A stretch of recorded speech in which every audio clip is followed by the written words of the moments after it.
Hello friends. Did you know nearly 80% of those who watch my videos aren't subscribed? If you enjoy these stories, please hit that subscribe button and leave a like. It really helps. Thank you for being here. By the way, where are you watching from? Let me know in the comments.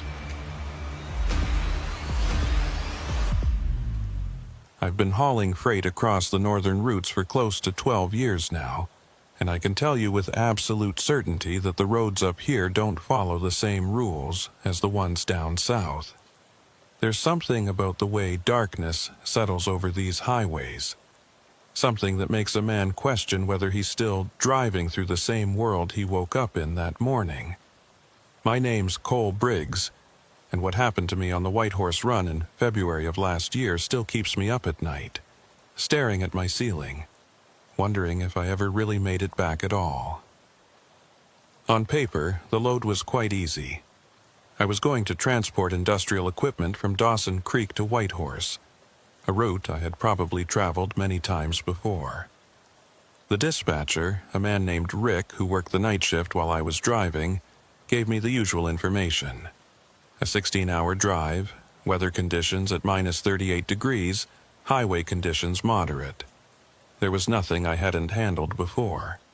I had finished loading the previous afternoon, double-checked my chains, made sure my diesel fuel wouldn't freeze in the cold, and hit the road around 3 in the afternoon, just as the sun began to set early in the winter. The first few hours were uneventful in that particular way. Northern drives always are. The highway stretched out ahead of me like a gray ribbon laid across an endless white tablecloth. Trees pressing in from both sides, their branches heavy with snow that hadn't melted since November. Every 20 miles or so I'd pass another rig heading south, and we'd exchange that brief flash of high beams that serves as the only real communication up here. The radio kept me company for a while.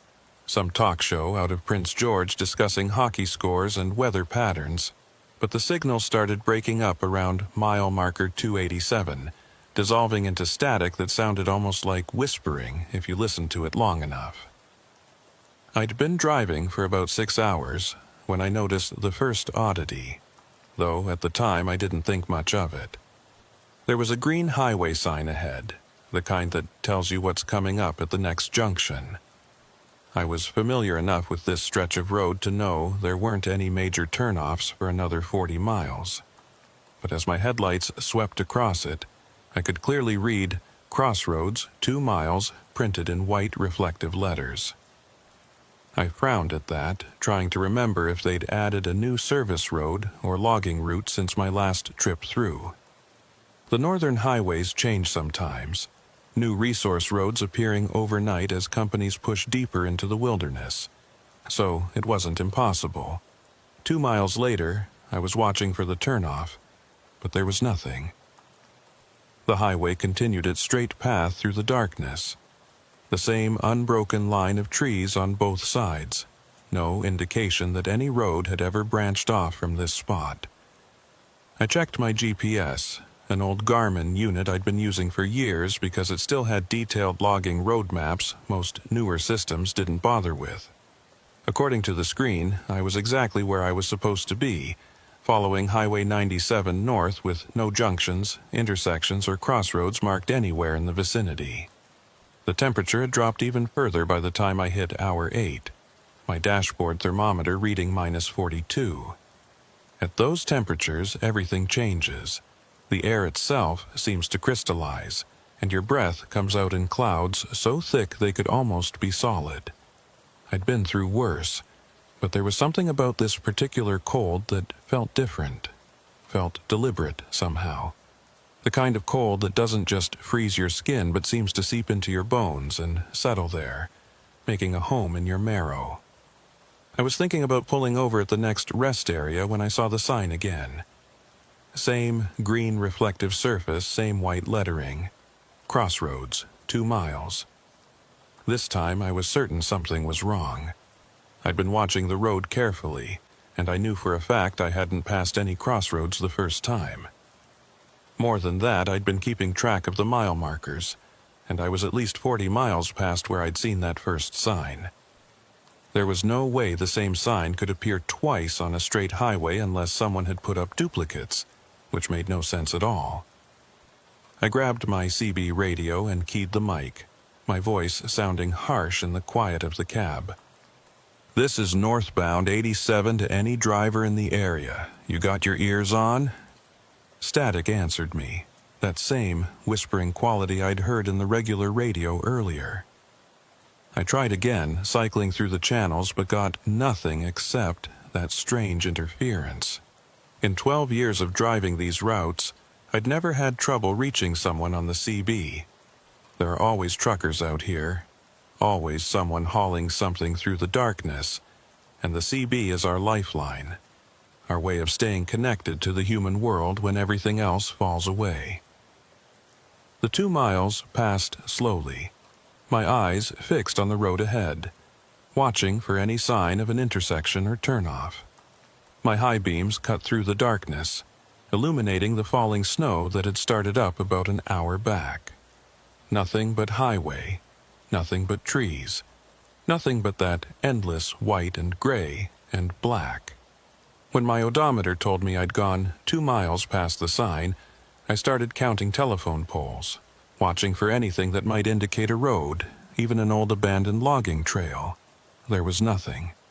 That's when my engine started making a sound it had never made before. A low, rhythmic knocking that seemed to come from somewhere deep in the block.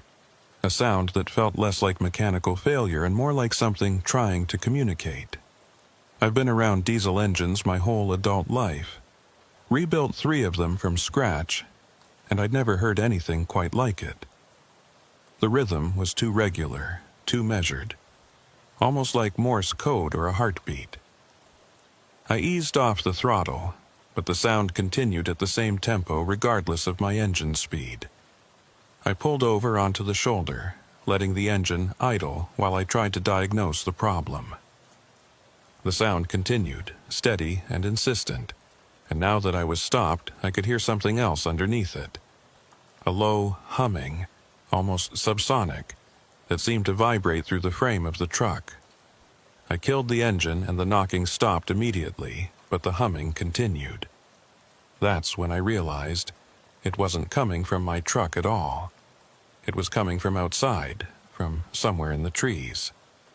The rational part of my brain was screaming at me to get back in the cab, start the engine, and keep driving. But there's something that happens to you when you spend enough time alone on these northern routes.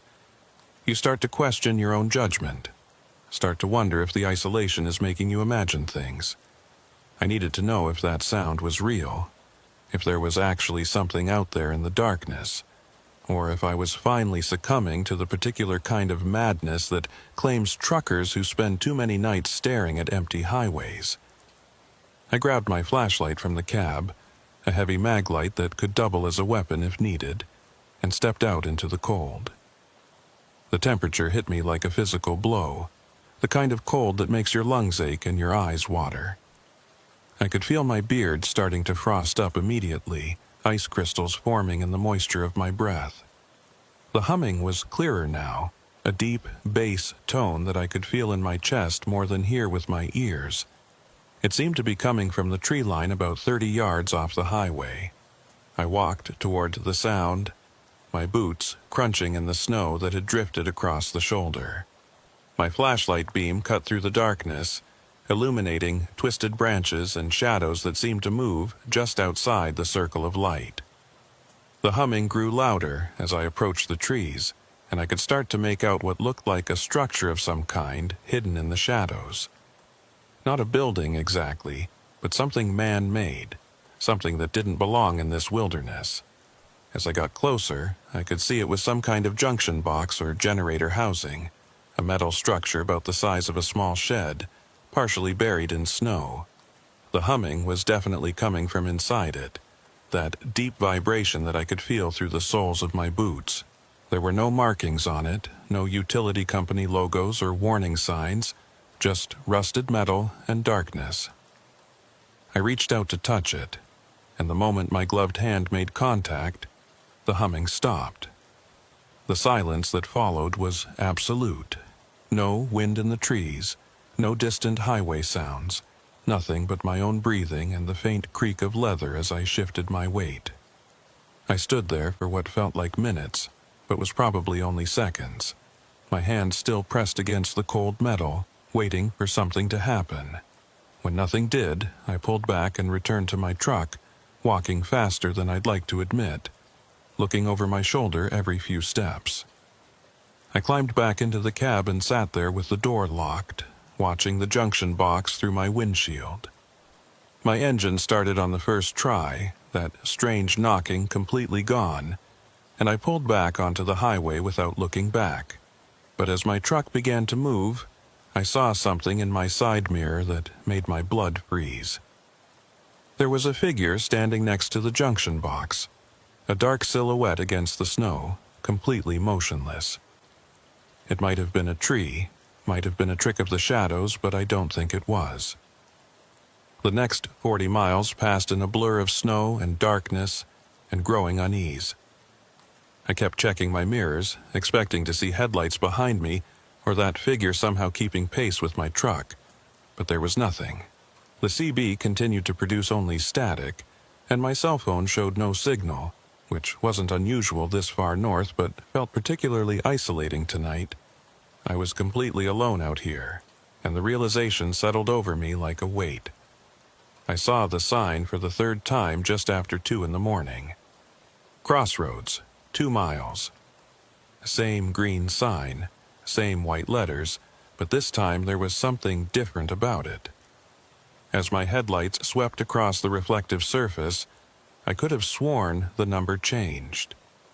Not dramatically, not in any way I could point to and say definitively that I'd seen something impossible, but a subtle shift, a momentary flicker where the 2 looked like it might have been a 0 or an 8 or some symbol I didn't recognize. I was tired by then, exhausted in a way that went beyond just physical fatigue. The kind of tired where your thoughts start to blur and reality takes on a dreamlike quality. I'd been driving for over 10 hours at that point, and the isolation was getting to me in ways I didn't want to admit. But I was certain I'd seen that sign change. Certain, with the same bone-deep conviction that told me something was fundamentally wrong about this entire night. This time, when I reached the 2-mile mark, something was different. There was a road, not a highway junction or a paved turnoff, but a narrow gravel path that cut off to the right, disappearing into the trees. There was no sign marking it, no indication of where it led or what it was for, but it was undeniably there.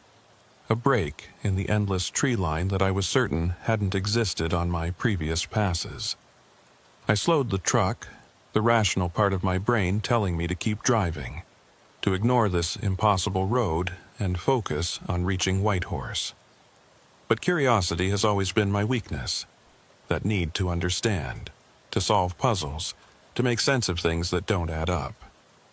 I told myself I'd just drive down the road a short distance, see if there was any indication of what it was for, then turn around and continue my route. It was a lie I told myself with full knowledge that it was a lie, but I told it anyway. The gravel road was barely wide enough for my truck, branches scraping against both sides as I crept forward. My headlights revealed a path that looked like it hadn't been maintained in decades. Deep ruts and scattered rocks that forced me to crawl along at maybe 5 miles per hour. I drove for what felt like hours but was probably only 10 or 15 minutes, the trees pressing in closer with each passing moment. Then the road opened up into a clearing, and I saw it. There, in the middle of absolute nowhere, illuminated by my headlights, was a crossroads. 4 roads met in a perfect intersection, each one stretching off into the darkness in a different direction. And at the center of the intersection, where the roads crossed, there was something that made my hands tighten on the steering wheel. A post, maybe 8 feet tall, with no signs or markers, just old, weathered wood that looked like it had been standing there for longer than these roads had existed. I brought my truck to a stop, engine idling, trying to make sense of what I was seeing. 4 roads in the middle of the wilderness, meeting at a point that appeared on no map, marked by nothing except a single post. The logical explanations ran through my mind. Old logging roads, maybe, or surveyor trails from decades past. But none of that explained how I'd found this place, how that sign had appeared 3 times on a highway with no junctions, how this road had materialized out of nothing. That's when I noticed the tracks. Fresh tire tracks in the snow, crisp and clear, leading from the road I'd come in on and continuing straight across the intersection to the opposite road. Another truck had been here recently, within the last few hours, based on how clean the tracks were. I felt a momentary surge of relief at the thought that I wasn't the only person to have found this place, that maybe this was some kind of shortcut the local drivers use that just wasn't marked on official maps. I keyed my CB again. This is northbound 87 to any driver in the area. I'm at some kind of crossroads off Highway 97. Anyone know what this is?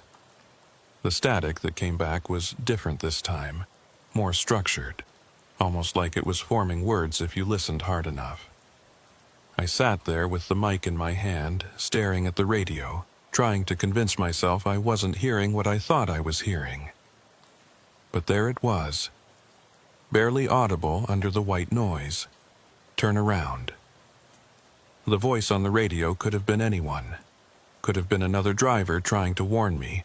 Could have been my own imagination creating patterns in random static. But the way my skin prickled when I heard it, the way something deep in my gut twisted with primal fear, told me I needed to listen. I put the truck in reverse, but before I could back up, my headlights caught something that made me freeze. There was another truck at the crossroads. I'd been looking at this intersection for several minutes, and I was certain it hadn't been there before. But now, there was definitely a semi parked on the opposite side facing me across the intersection. Its lights were off, the cab dark, but I could make out the silhouette of someone sitting in the driver's seat. For a long moment, neither of us moved. Then slowly, deliberately, the other truck's headlights turned on, high beams blazing directly into my eyes. I threw my truck into reverse and started backing up, branches scraping along both sides of my cab. Through my mirrors, I could see the other truck beginning to move forward, crossing the intersection, following me back down the narrow road. Its high beams stayed on, flooding my cab with light, making it almost impossible to see where I was going. I was backing up as fast as I dared, my heart hammering in my chest, trying to reach the highway before that other truck reached me. The road seemed longer going back, the trees pressing in even closer, branches reaching out like fingers trying to grab hold of my truck.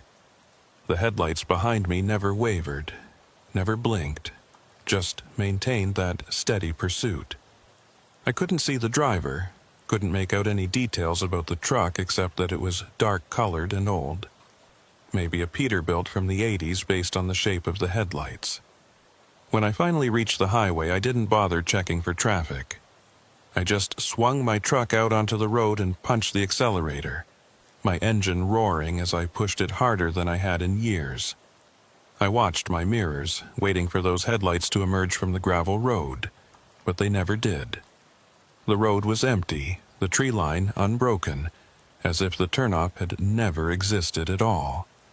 I didn't stop driving until I reached Whitehorse 8 hours later, completing the run on nothing but adrenaline and fear. When I finally pulled into the depot and killed my engine, my hands were shaking so badly I could barely grip the steering wheel. The dispatcher asked me why I was late, why I hadn't radioed in my position during the night, but I couldn't find the words to explain what had happened. How do you tell someone you spent hours driving in circles, following a road that shouldn't exist to a crossroads that couldn't be real? The company gave me 3 days off after that run, which I spent in a cheap motel room in Whitehorse, trying to convince myself that exhaustion and isolation had created some kind of hallucination.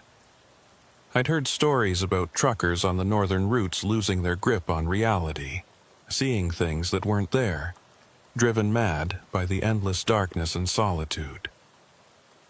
Maybe I was just another casualty of the highway, another driver who'd spent too many nights alone with his thoughts.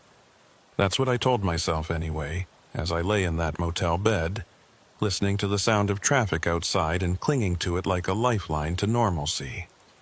But I couldn't stop thinking about those tire tracks at the crossroads. They'd been real, physical marks in the snow that my headlights had clearly illuminated. Hallucinations don't leave tracks. Exhaustion doesn't create roads where none existed before. Something had happened out there on that highway, something I couldn't explain with logic or reason or any of the comfortable lies I tried to tell myself. I spent most of the second day at a local diner, drinking coffee and talking to other drivers who frequented the northern routes. Most of them had stories about strange things they'd seen, lights in the sky or weird sounds on their CB radios, but nothing quite like what I'd experienced. There was one older driver, though, a man named Dale Winters, who'd been hauling freight through the north for close to 30 years. When I mentioned the crossroads, his expression changed, and he went quiet for a long moment before speaking. "How many times did you see the sign?" he asked, his voice low. I told him 3 times, and he nodded slowly, like I'd confirmed something he'd suspected. "You're lucky you turned around when you did," he said. "I've heard stories about those crossroads. Nobody who's gone through that intersection has ever been heard from again. Their trucks turn up eventually, always at some rest stop or depot, perfectly intact, but the drivers are just gone." I asked him if he'd ever seen the crossroads himself, and he shook his head. "Never seen it, but I've seen the sign. Twice over the years. Both times I kept driving, didn't turn off the highway, and both times I made it to my destination without incident. It's like the road is testing you, seeing if you'll follow it. Most drivers are smart enough to ignore it, but some aren't. Curiosity kills more than cats, if you know what I mean."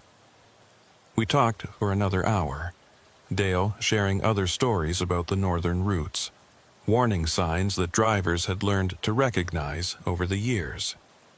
Certain rest areas where trucks would break down for no mechanical reason. Stretches of highway where CB radios only picked up static, no matter what channel you tried. Places where the temperature would drop 30 degrees in the span of a mile, then return to normal just as quickly. The North was full of oddities, he said, full of places where the normal rules didn't quite apply. When I left the diner, I felt both better and worse. Better because I now knew I wasn't the only one who'd encountered something strange on these highways. Worse because Dale's story suggested that what I'd experienced wasn't an isolated incident, but part of some larger pattern, some fundamental strangeness that permeated the northern routes. And the fact that other drivers had vanished after going through that intersection made my own escape feel less like luck and more like a temporary reprieve. I picked up my next load on the 4th day, a straightforward haul from Whitehorse down to Fort Nelson. The route took me back along Highway 97, the same stretch of road where I'd seen that first sign, and I'd be lying if I said I wasn't nervous about it. But the company needed drivers, and I needed the money, and sitting around in motel rooms wasn't going to pay my bills or answer any of the questions that kept circling through my mind. The drive started normal enough. Clear skies, decent road conditions, temperature holding steady around -30. I passed several other trucks heading north, and the CB was active with the usual chatter about weather and road conditions and where to find the best coffee. Everything was exactly as it should be, exactly as I'd driven this route dozens of times before. But I couldn't shake the feeling that something was waiting for me out there in the darkness, that the crossroads wasn't finished with me yet. Around hour 5, just as the sun was setting and the highway was being swallowed by darkness, my CB radio crackled to life with a voice I didn't recognize. "Northbound 87, this is southbound 43, you got your ears on?" I grabbed the mic and responded, confirming my call sign, relieved to have some human contact. The voice on the other end sounded strained, worried. "Listen, I'm about 40 miles north of your position, and I'm seeing some weird stuff on the highway. Signs that don't match my maps, roads that shouldn't be there. You seeing anything like that?" I felt my stomach drop. Another driver experiencing the same things I had. I asked him to describe what he was seeing, and he told me about a green reflective sign advertising a crossroads 2 miles ahead, even though his GPS showed no junctions in the area. I told him to keep driving, to ignore the sign and stay on the main highway no matter what he saw. There was a long pause on the other end, filled only with static before he responded. Too late for that. I already turned off. I'm on some kind of gravel road now, heading into the trees. I think I see something up ahead. I tried to warn him, tried to tell him to turn around immediately, but my radio filled with that familiar whispering static, drowning out my voice. I kept trying to reach him, cycling through every channel, but there was nothing except that sound, that awful sound, like 1,000 voices speaking in a language I couldn't quite understand. I drove faster, pushing my truck beyond what was safe, trying to close the distance between us, though I had no idea what I could possibly do to help. 40 miles later, I saw his truck. It was pulled over on the shoulder, hazards flashing, cab empty. I pulled up behind it and grabbed my flashlight, my hands shaking as I climbed down from my cab. The other truck was still running, the driver's door hanging open, interior lights on. There was a half-empty coffee cup in the cup holder, a cigarette still smoldering in the ashtray. It looked like the driver had just stepped out for a moment and would be right back, but there were no footprints in the snow around the truck. The pristine white surface was undisturbed, except where my own boots were now marking it. I called out, my voice echoing in the darkness, but got no response. I checked the sleeper berth, the cargo area, even looked under the truck, but there was no sign of the driver anywhere. Just an empty truck idling on the shoulder of Highway 97. Its owner vanished into thin air. I radioed it in to the provincial police, gave them the truck's location and the call sign I'd heard on the CB. While I waited for them to arrive, I sat in my own cab with the doors locked, watching the empty truck through my windshield. The temperature was dropping, my dashboard thermometer showing -43, but I could have sworn I saw heat shimmer rising from the other truck's exhaust, distorting the air in ways that didn't match the cold. The police arrived about 30 minutes later, 2 officers in a Royal Canadian Mounted Police cruiser. They checked the truck, took my statement, asked me to describe the driver's voice and what he'd said on the CB. I told them everything except the part about the crossroads, about the impossible signs and the roads that shouldn't exist. I didn't think they'd believe me, and I wasn't sure I wanted them to investigate too closely. Some things are better left alone.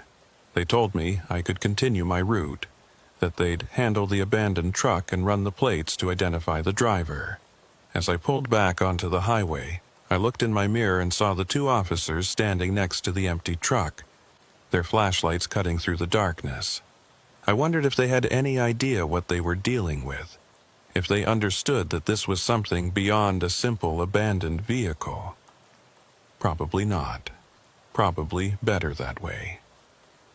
The rest of the drive to Fort Nelson passed without incident, but I couldn't stop thinking about that driver, about how his voice had sounded on the CB, strained and worried but still rational, still human, and now he was just gone, vanished into the same darkness that had tried to claim me.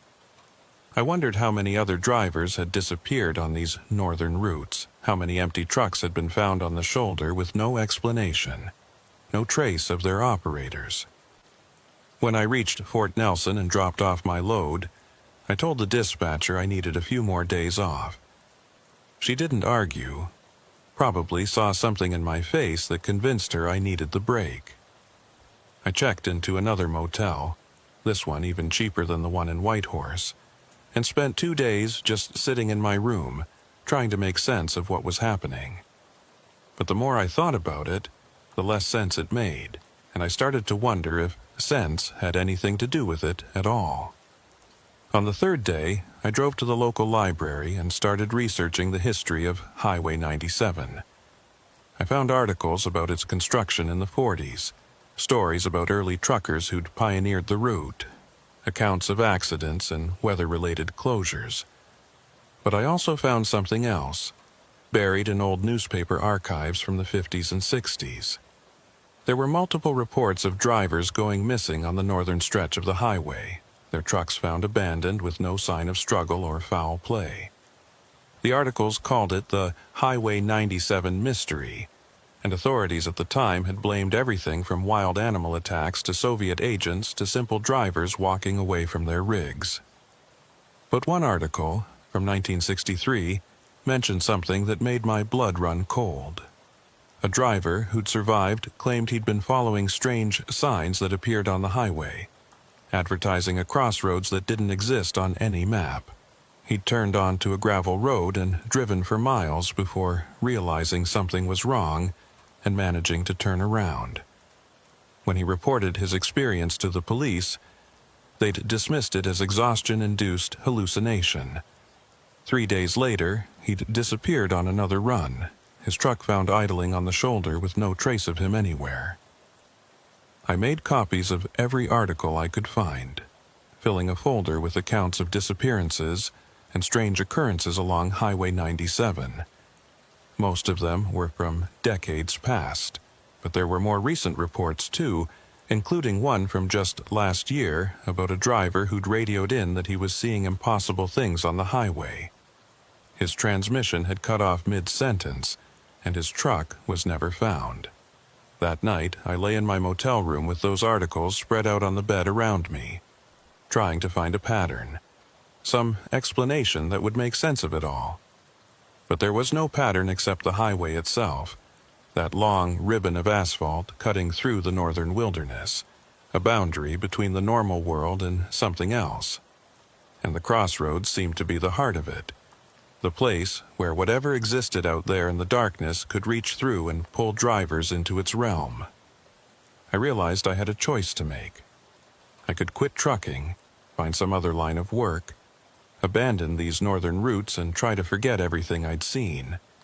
Or I could continue driving, knowing that the crossroads was still out there, still waiting, still showing itself to drivers who were unlucky enough to see those signs. The smart choice was obvious, but I've never been particularly smart about these things. I'd been driving trucks for 12 years, and the northern routes were the only life I knew. More than that, I couldn't shake the feeling that walking away would be a kind of surrender, an admission that I was too afraid to face whatever existed out there in the darkness. And I'd never been good at backing down from anything, even when I probably should. So I made my decision, told myself I'd be more careful, that I wouldn't turn off the highway no matter what signs I saw or voices I heard on the CB. It was a promise I knew I might not be able to keep, but I made it anyway. I picked up another load, heading north 2 days later. Back to Whitehorse, the same route where all of this had started. The same stretch of highway where the crossroads waited for drivers foolish enough to follow its signs. The dispatcher asked me if I was sure I wanted this run, said she could assign it to someone else if I needed more time off, but I told her I was fine, that I was ready to get back on the road. Another lie, but one that felt necessary. The first few hours of the drive were tense, my eyes constantly scanning the roadside for any sign of that green reflective marker. Every mile marker I passed felt like a small victory, another bit of distance between me and the possibility of seeing those signs again. The CB chatter was normal, other drivers talking about load weights and fuel prices and complaining about the cold.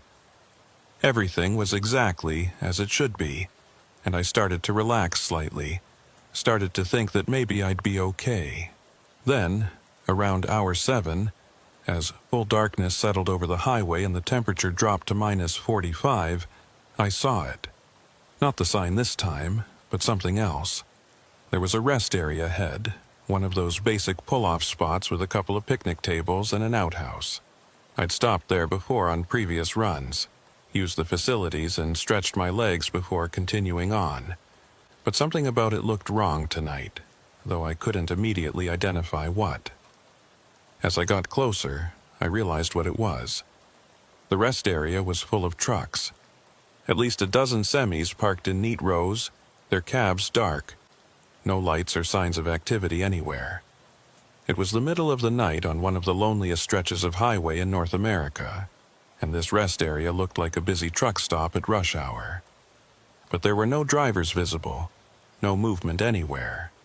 Just all these trucks sitting silent in the darkness. I slowed down, debating whether to stop and investigate or just keep driving.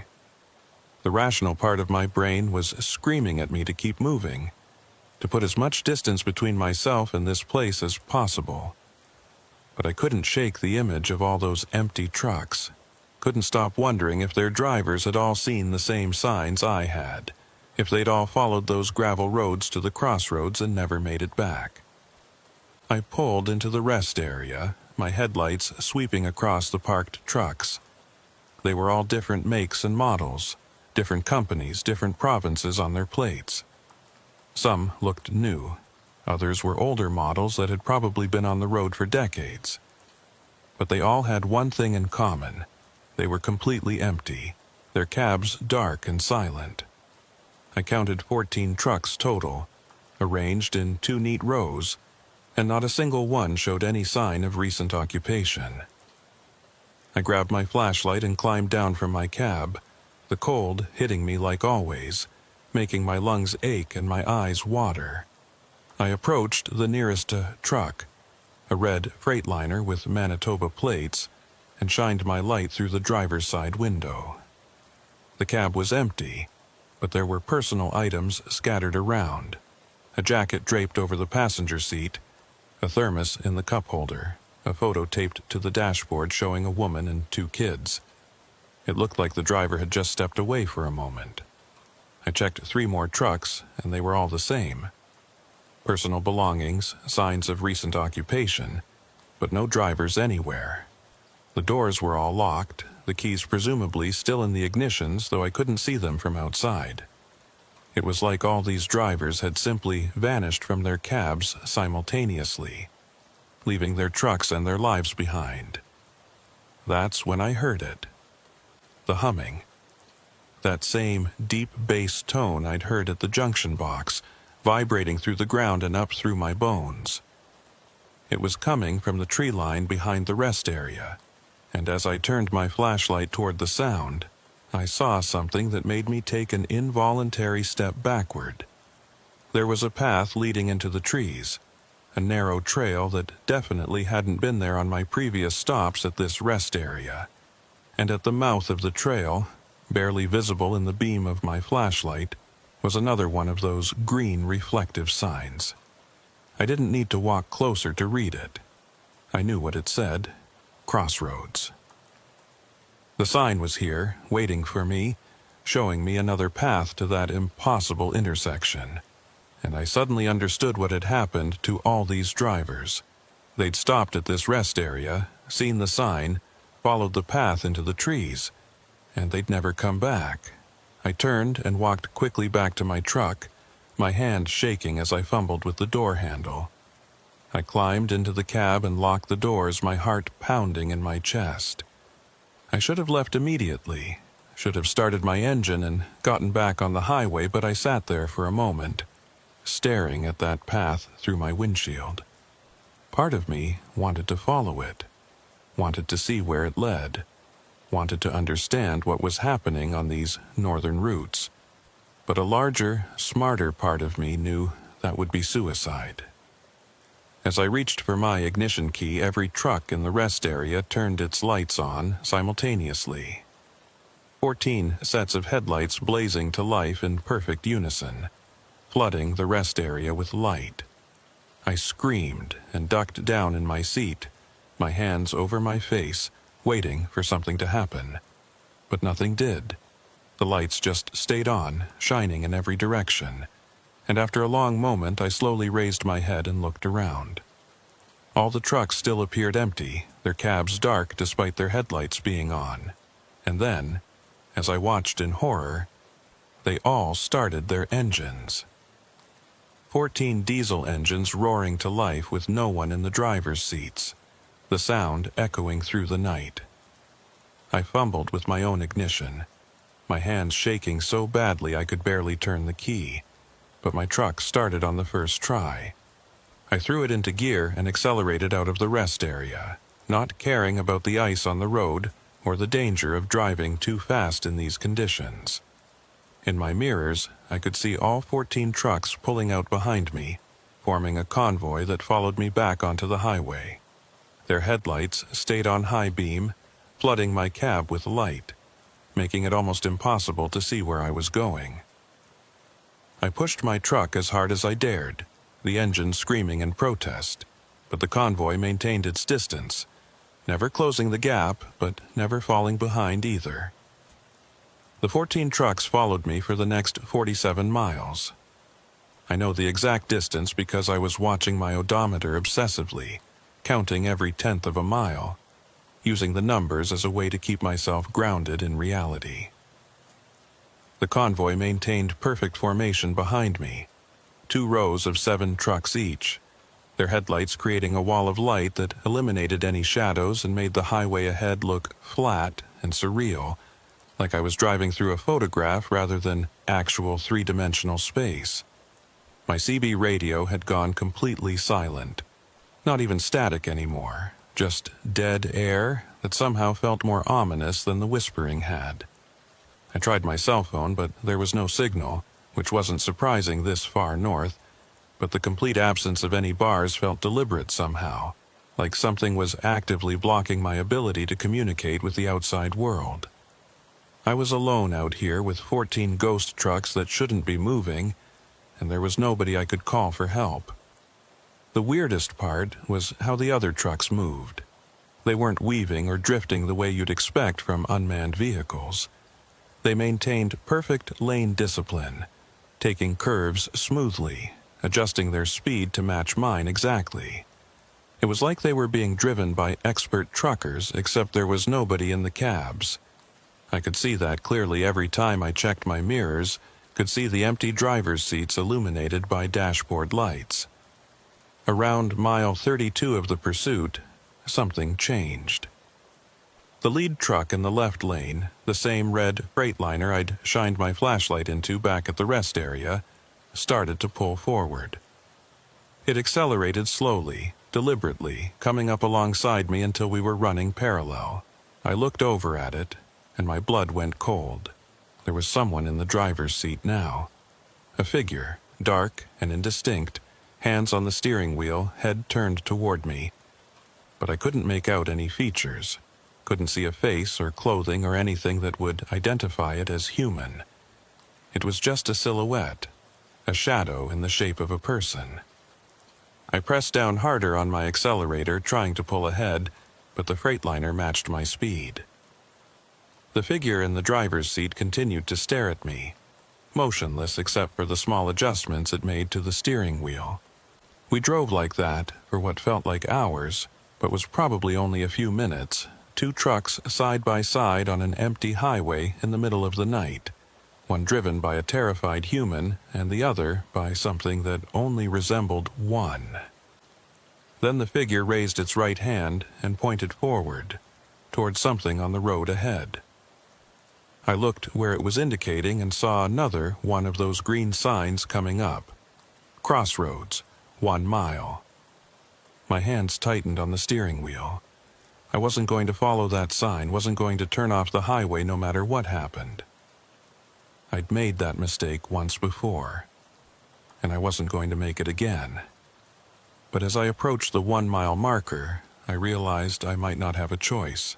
The 14 trucks behind me were closing ranks, tightening their formation, boxing me in. The Freightliner beside me drifted slightly toward my lane, forcing me toward the shoulder. I tried to brake, but the trucks behind me accelerated, their front bumpers getting dangerously close to my rear. I tried to speed up, but the freightliner matched me and continued pushing me over.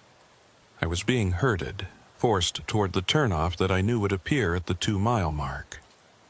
These trucks, these things that looked like trucks but clearly weren't, were guiding me toward the crossroads whether I wanted to go or not. I looked at my fuel gauge and saw I was down to a quarter tank. I'd been planning to fuel up in Fort Nelson, but that was still 3 hours away, and I wasn't going to make it with these trucks forcing me to maintain high speed.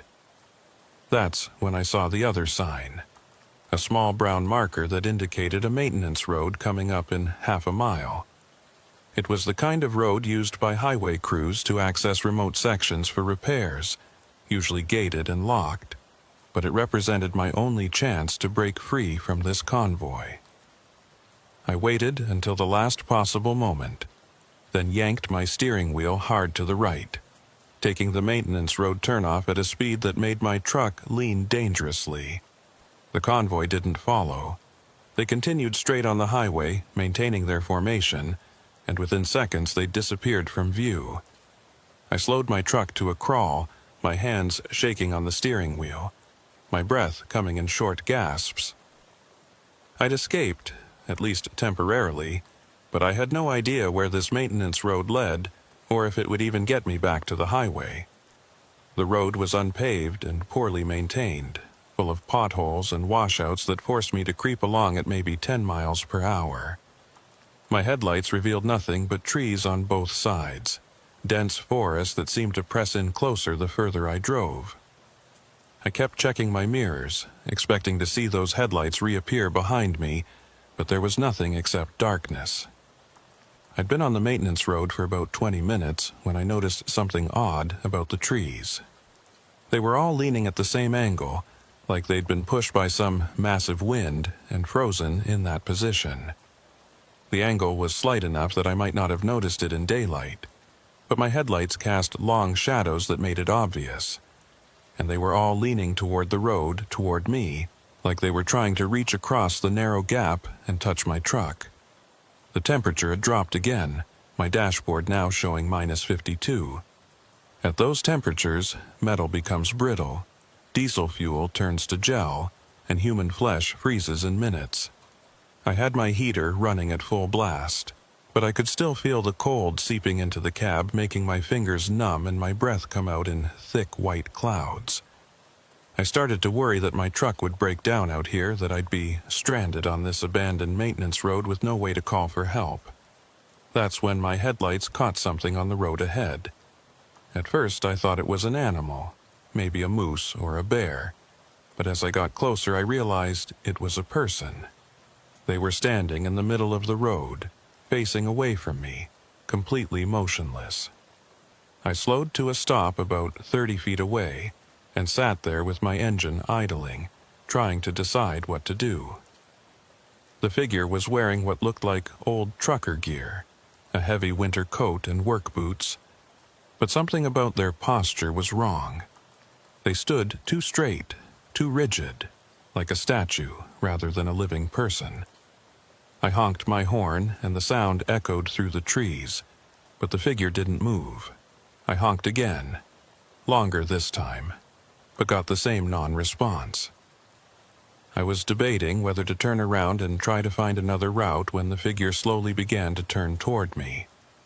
The movement was wrong, mechanical, like they were pivoting on a fixed axis rather than naturally turning their body. And as they completed the rotation and faced my truck, I saw why their posture had seemed off. They had no face. Where there should have been eyes and a nose and a mouth, there was just smooth, blank skin, like an unfinished sculpture. I threw my truck into reverse and backed up as fast as I dared, not caring about the potholes or the risk of sliding off the road. The faceless figure didn't follow, just stood there in the beam of my headlights, watching me with eyes that didn't exist. I reversed for maybe a quarter mile before finding a spot wide enough to turn around, and then I drove back the way I'd come, pushing my truck to its absolute limit on the terrible road. When I reached the junction with the highway, I sat there for a long moment, trying to decide which direction to turn. North would take me back toward the convoy, toward that stretch of highway where the crossroads sign would be waiting. South would take me away from my destination, away from the load I was supposed to deliver, but it would also take me away from whatever was hunting me on these roads. I turned south. I'd lost loads before, and I could deal with whatever consequences came from abandoning this run. What I couldn't deal with was the certainty that if I continued north, if I saw that crossroads sign again, I wouldn't have the strength to ignore it. Something was pulling me toward that intersection, some force that grew stronger every time I encountered it, and I knew that if I gave in, if I followed those signs one more time, I wouldn't be coming back. I drove south for 6 hours straight, ignoring the growing fatigue and the pain in my lower back from sitting in the same position. I passed Fort Nelson without stopping, passed every rest area and pull-off, didn't even slow down for the small towns along the way. I just drove, putting as much distance as I could between myself and that stretch of highway where the crossroads waited. The sun came up around hour 4, and I'd never been so relieved to see daylight. The world looked normal again, highway and trees and distant mountains painted in shades of gray and white and blue. Other trucks appeared on the road, heading north with their loads, and I felt an overwhelming urge to warn them, to tell them about the crossroads and the signs and the convoy of ghost trucks. But I knew how it would sound, knew they'd think I'd lost my mind or been driving too long without sleep. I finally stopped in a town called Chetwynd, found a cheap motel and crashed for 14 hours straight. When I woke up, it was night again, and for a moment I panicked, thinking I was still out there on the highway, still being pursued by those empty trucks. But I could hear traffic outside my window, could see streetlights and neon signs, all the comfortable proof of civilization and normalcy. I was safe, at least for now. I called the company the next day and told them I'd had mechanical trouble, that I'd been forced to abandon the load and would need a few days to get my truck repaired. They weren't happy about it, but they didn't fire me either. I think the dispatcher could hear something in my voice that convinced her not to push too hard. I told her I'd call back when I was ready to take another run, but I had no idea if that was true. I spent a week in Chetwynd, just existing, trying to process what had happened. I'd start to convince myself that it had all been some kind of exhaustion-induced hallucination, that the isolation and stress had made me see things that weren't there. But then I'd remember details that were too specific, too real to be imaginary. The way that faceless figure had turned toward me, the perfect formation of the truck convoy, the exact wording on those green signs, none of it felt like a dream or a hallucination. It felt like memory, like documented fact. On the 8th day, I drove my truck to a garage and had them give it a complete inspection. I told the mechanic I wanted everything checked, every system tested, didn't care how much it cost. He looked at me like I was crazy but did the work anyway. When he was done, he told me my truck was in perfect condition, no mechanical issues at all. I thanked him and paid the bill, and then I just sat in my truck in the garage parking lot, staring at the steering wheel. The truck was fine. I was the one who was broken, the one who couldn't stop thinking about those roads, and that crossroads and those empty trucks with their mysterious drivers. I was the one who jumped every time I saw a green highway sign, who couldn't drive after dark without my hands shaking on the steering wheel.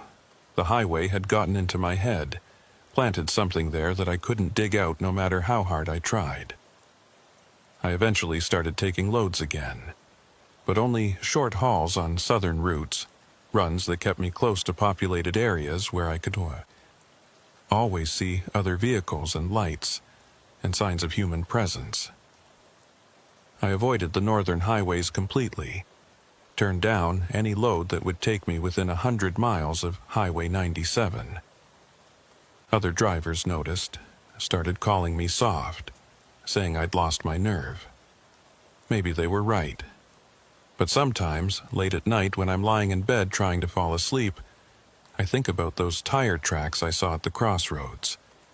I think about how they'd been fresh, how they'd indicated another truck had been there recently. And I wonder if that other driver made it back, or if they went through the intersection and vanished like all the others. I wonder if they're still out there somewhere, driving an endless highway in some place that exists adjacent to our world but separate from it. And I think about the faceless figure standing on that maintenance road, about how it had turned toward me with mechanical precision, about how it had just stood there, watching me with eyes that didn't exist, as I backed away in terror. I think about how it hadn't followed me, hadn't tried to pursue or attack, had just observed. Like it was marking me somehow, taking note of my presence for future reference. 3 months after my encounter with the convoy, I broke my promise to myself and took a northern load. It wasn't a conscious decision, not really. The company needed someone to make an emergency run to Whitehorse, and the dispatcher called me at 2 a.m, desperate, offering double pay. I was half asleep when I agreed, and by the time I fully woke up and realized what I'd committed to, it was too late to back out without burning bridges I couldn't afford to burn. So I found myself loading up a trailer full of construction equipment, running through my pre-trip checklist with hands that shook just enough to be noticeable. It was late October, the first real cold snap of the season, with temperatures already dropping into the -30s at night. The weather forecast called for clear skies, good road conditions, all the comforting lies that meteorologists tell truckers who have to drive through regions where weather is less a forecast and more a suggestion. I told myself this run would be different. I'd stay on the main highway, wouldn't investigate any strange signs or sounds, wouldn't stop except for fuel and legally required breaks. I'd drive straight through, deliver my load, and get back to the southern routes as quickly as possible. It was a simple plan, and I repeated it to myself like a mantra as I pulled out of the depot just after 4 p.m., the sun already setting in that abbreviated way it does in northern latitudes during fall. The first 8 hours were uneventful. I passed Fort Nelson around midnight, fueled up, and continued north. The CB was active with normal chatter. Other drivers talking about hockey scores and complaining about the cold. I participated when they addressed me directly, kept my responses short and professional, didn't mention anything about crossroads or ghost convoys or faceless figures. Just another trucker making another run, nothing unusual about it at all. But around hour 10, as I approached the section of Highway 97, where I'd first seen that sign back in February, I started feeling it. A pull, an attraction. Like there was a magnet somewhere off the highway drawing me toward it. It was subtle at first, just a slight urge to drift right, to let my truck veer toward the shoulder.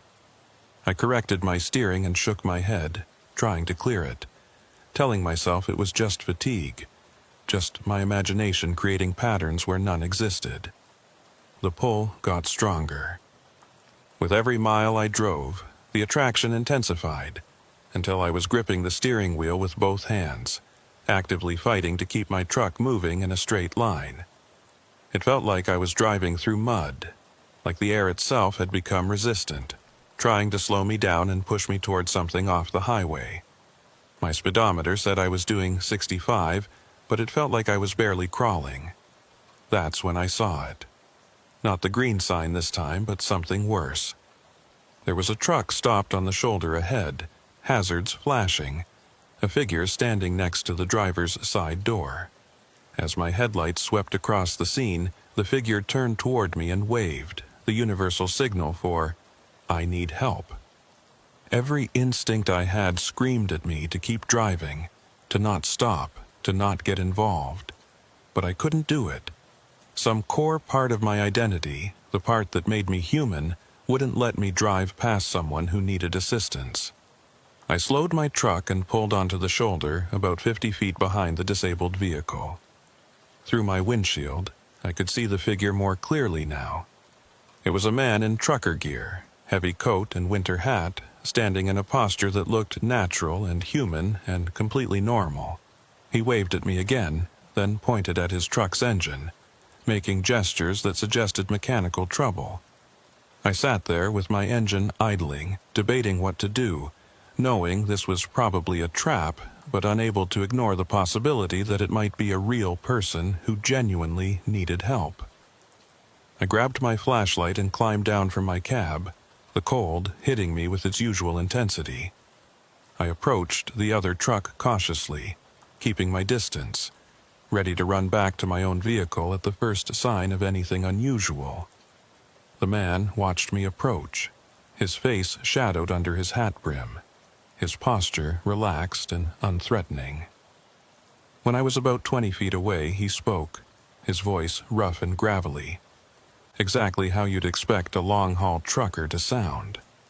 "Engine's overheating," he said, jerking his thumb toward the hood of his truck. "Thought maybe you'd have some coolant I could borrow. I'm about 2 hours short of Port Nelson, and I don't think I'll make it without a top-up." It was a completely reasonable request, the kind of thing that happens on the highway all the time. Truckers help each other out, share supplies, provide assistance when someone's in trouble. It's an unwritten rule of the road, but something about this felt wrong. The man's truck was a Kenworth, maybe 20 years old, with Alberta plates that were so rusted I could barely read the numbers.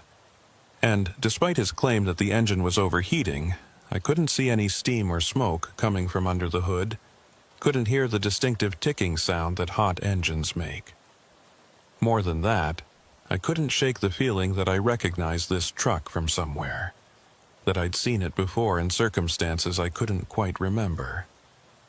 "Sure," I heard myself saying, my voice sounding distant and strange to my own ears. "I've got some coolant in my truck. Let me grab it." I turned to walk back to my semi, and that's when I saw it. There were no tire tracks in the snow behind the Kenworth. The shoulder was covered in a thin layer of fresh powder, maybe an inch deep, and my own truck had left clear tracks when I'd pulled over. But the Kenworth sat on pristine snow, as if it had been placed there by a crane rather than driven into position. I stopped walking and turned back toward the man. He was still standing in the same spot, still watching me, but now that I was looking more carefully, I could see other things that were wrong. He cast no shadow, even though my truck's headlights were shining directly on him. His breath didn't come out in visible clouds, even though the temperature was -38. And now that I was paying attention, I realized he wasn't blinking. He just stood there with his eyes fixed on me, unmoving, waiting. "Who are you?" I asked, my hand tightening on my flashlight. The man tilted his head slightly, and I heard a sound like creaking metal, like rusted hinges protesting movement. "I'm a trucker," he said, his voice still rough and gravelly, but now with an undertone that didn't sound quite human.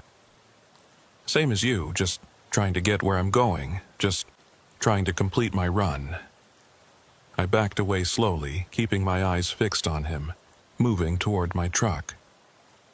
He didn't follow, didn't move at all, just stood there watching me with those unblinking eyes. When I reached my cab, I climbed in and locked the doors, my hands shaking so badly I could barely work the locks. I looked through my windshield, and the man was gone. Not walked away, not gotten back in his truck, just gone. And the Kenworth was still sitting there, hazards still flashing, completely empty. I should have driven away right then, should have started my engine and gotten back on the highway and never looked back. But I didn't, because as I sat there staring at the empty truck, I finally remembered where I'd seen it before. It was one of the 14 trucks from the rest area, one of the vehicles in that ghost convoy that had pursued me 3 months ago. And that meant the man I'd just been talking to was one of the disappeared, one of the drivers who'd followed the signs to the crossroads and never made it back. The pull I'd been feeling intensified suddenly, becoming almost unbearable. It was like someone had wrapped a cable around my chest and was reeling me in, dragging me towards something just off the highway. I looked to my right and saw what I'd been dreading. A narrow opening in the tree line, a path that definitely hadn't been there before, and at its entrance, a green reflective sign that I knew would read, "Crossroads." I tried to start my engine, but my hands wouldn't cooperate. They moved to the ignition, turned the key, but there was no strength in them, no control. It was like I was watching someone else operate my body, some puppet master pulling strings I couldn't see. The engine turned over once, twice, then died. I tried again, and the same thing happened. My truck, which had been running perfectly fine 30 seconds ago, wouldn't start. The path was calling to me. Not literally, not with words or sounds, but with something deeper and more fundamental than language. It was promising me answers, understanding, an end to the confusion and fear that had plagued me since my first encounter with the crossroads. All I had to do was get out of my truck, walk down that path, and find the intersection where everything would finally make sense. My hand reached for the door handle, and I watched it move like it belonged to someone else. The logical part of my brain was screaming, telling me to stop, to fight this compulsion, to do anything except what I was about to do. But the pull was too strong, the attraction too powerful. I'd been resisting it for months, and I was tired of fighting. Maybe it would be a relief to finally give in, to see where that path led and what waited at its end. The door opened, and cold air flooded into the cab. I stepped down onto the shoulder, my boots crunching in the snow, and started walking toward the path. Each step felt lighter than the last, like I was shedding weight with every movement. The fear that had been my constant companion for months was fading, replaced by a strange sense of anticipation, almost excitement. I was finally going to see it, finally going to understand what all of this meant. I reached the entrance to the path and paused, looking back at my truck one last time. It sat there on the shoulder, hazards flashing, driver's door hanging open, looking exactly like all those other abandoned trucks I'd seen. In some distant part of my mind, I understood that I was making the same choice all those other drivers had made, that I was becoming another disappearance, another mystery on Highway 97. But that understanding felt academic, unimportant, like it was happening to someone else. The path stretched out before me, disappearing into darkness between the trees. I could see another one of those green signs about 50 yards ahead, and beyond it, what might have been a faint glow, like distant headlights or dawn breaking in the wrong direction. I took a step forward, then another, feeling the pull intensify with each movement. It was almost painful now, this attraction, like my entire being was being stretched towards something just out of sight. And then I heard it. A voice on my CB radio, distant and crackling with static, but unmistakably real. "Northbound 87. This is southbound 29. Do you copy?" I stopped walking, the pull on me loosening slightly. The voice continued, more urgent now. "Northbound 87. If you can hear this, do not leave your truck. Stay on the highway. The path is not what you think it is." I turned and looked back at my truck. At the CB radio, I could see through the open door. The rational part of my brain surged back to life, fighting against the compulsion that had nearly controlled me completely. This was real. This voice on the radio. Another driver trying to warn me the same way I'd tried to warn that other trucker 3 months ago. And if they were warning me, that meant they knew something, had seen something that I needed to hear. I took a step back toward my truck, and the pull resisted, trying to hold me in place. But now that I was fighting it consciously, aware of what it was doing, I found I had some measure of control. I took another step, then another, each one harder than the last, like I was walking through water that grew thicker and more resistant with every movement.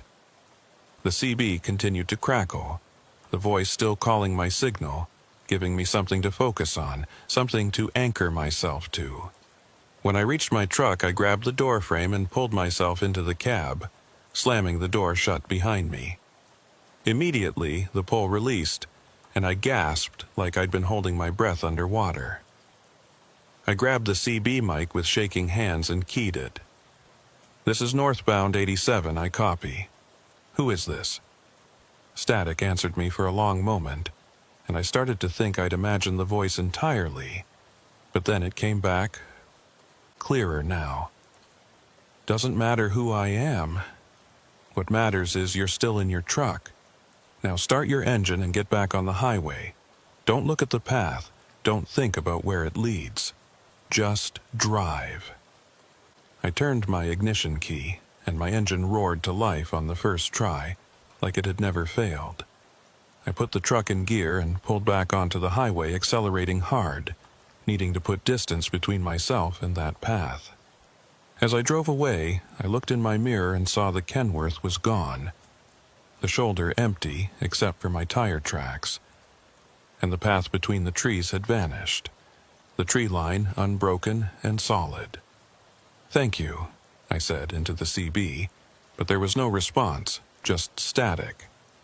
I tried calling out several more times over the next hour, but the voice never came back. I don't know if it was a real driver who'd seen my truck sitting there and decided to check on me, or something else, something that wanted to pull me back from whatever edge I'd been standing on. Either way, it had saved me from whatever fate awaited at the crossroads. I completed my run to Whitehorse without any other incidents, dropped off my load, and immediately headed back south. I drove straight through, stopping only for fuel and legally required breaks, not trusting myself to stop anywhere that I might be pulled back toward that path. When I finally made it back to the company depot 3 days later, I walked into the dispatcher's office and quit on the spot. That was 8 months ago. I haven't been on a highway since then, haven't even driven my personal vehicle at night. I got a job at a warehouse, loading trucks instead of driving them, and I tell people I retired from trucking for medical reasons, which isn't entirely a lie. Something inside me broke on that last run, some essential part of my navigation system that let me trust the roads and trust myself. But here's the thing that keeps me up at night, the detail I can't stop thinking about. When I got back to the depot and the mechanics inspected my truck, they found something odd. My odometer showed I'd driven exactly 2,847 miles during that run, but when they checked the GPS logs and fuel consumption, the numbers didn't match. According to those records, I'd actually driven closer to 3,200 miles. There's about 350 miles missing from my odometer. 350 miles that I drove, but that my truck didn't record.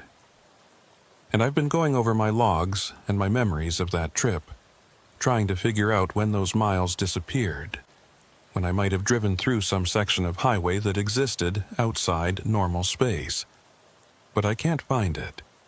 As far as I can remember, I was on Highway 97 the entire time, following the same route I'd driven dozens of times before, which means those 350 miles happened somewhere I can't remember.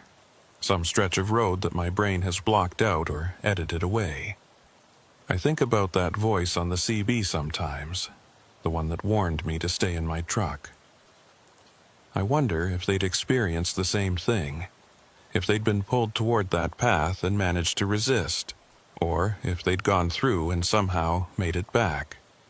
I wonder if there are other drivers out there who know about the crossroads, who've encountered it and survived to tell the tale. Or if I'm the only one, the only driver who got close enough to see what it was, but still managed to walk away.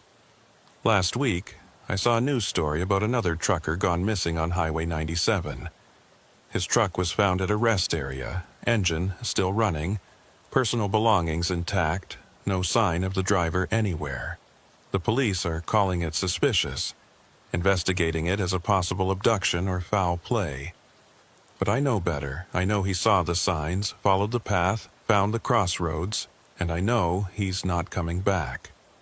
Sometimes I think about going back up there, trying to find that section of highway where I first saw the sign, trying to understand what the crossroads actually is and why it hunts drivers on the northern routes.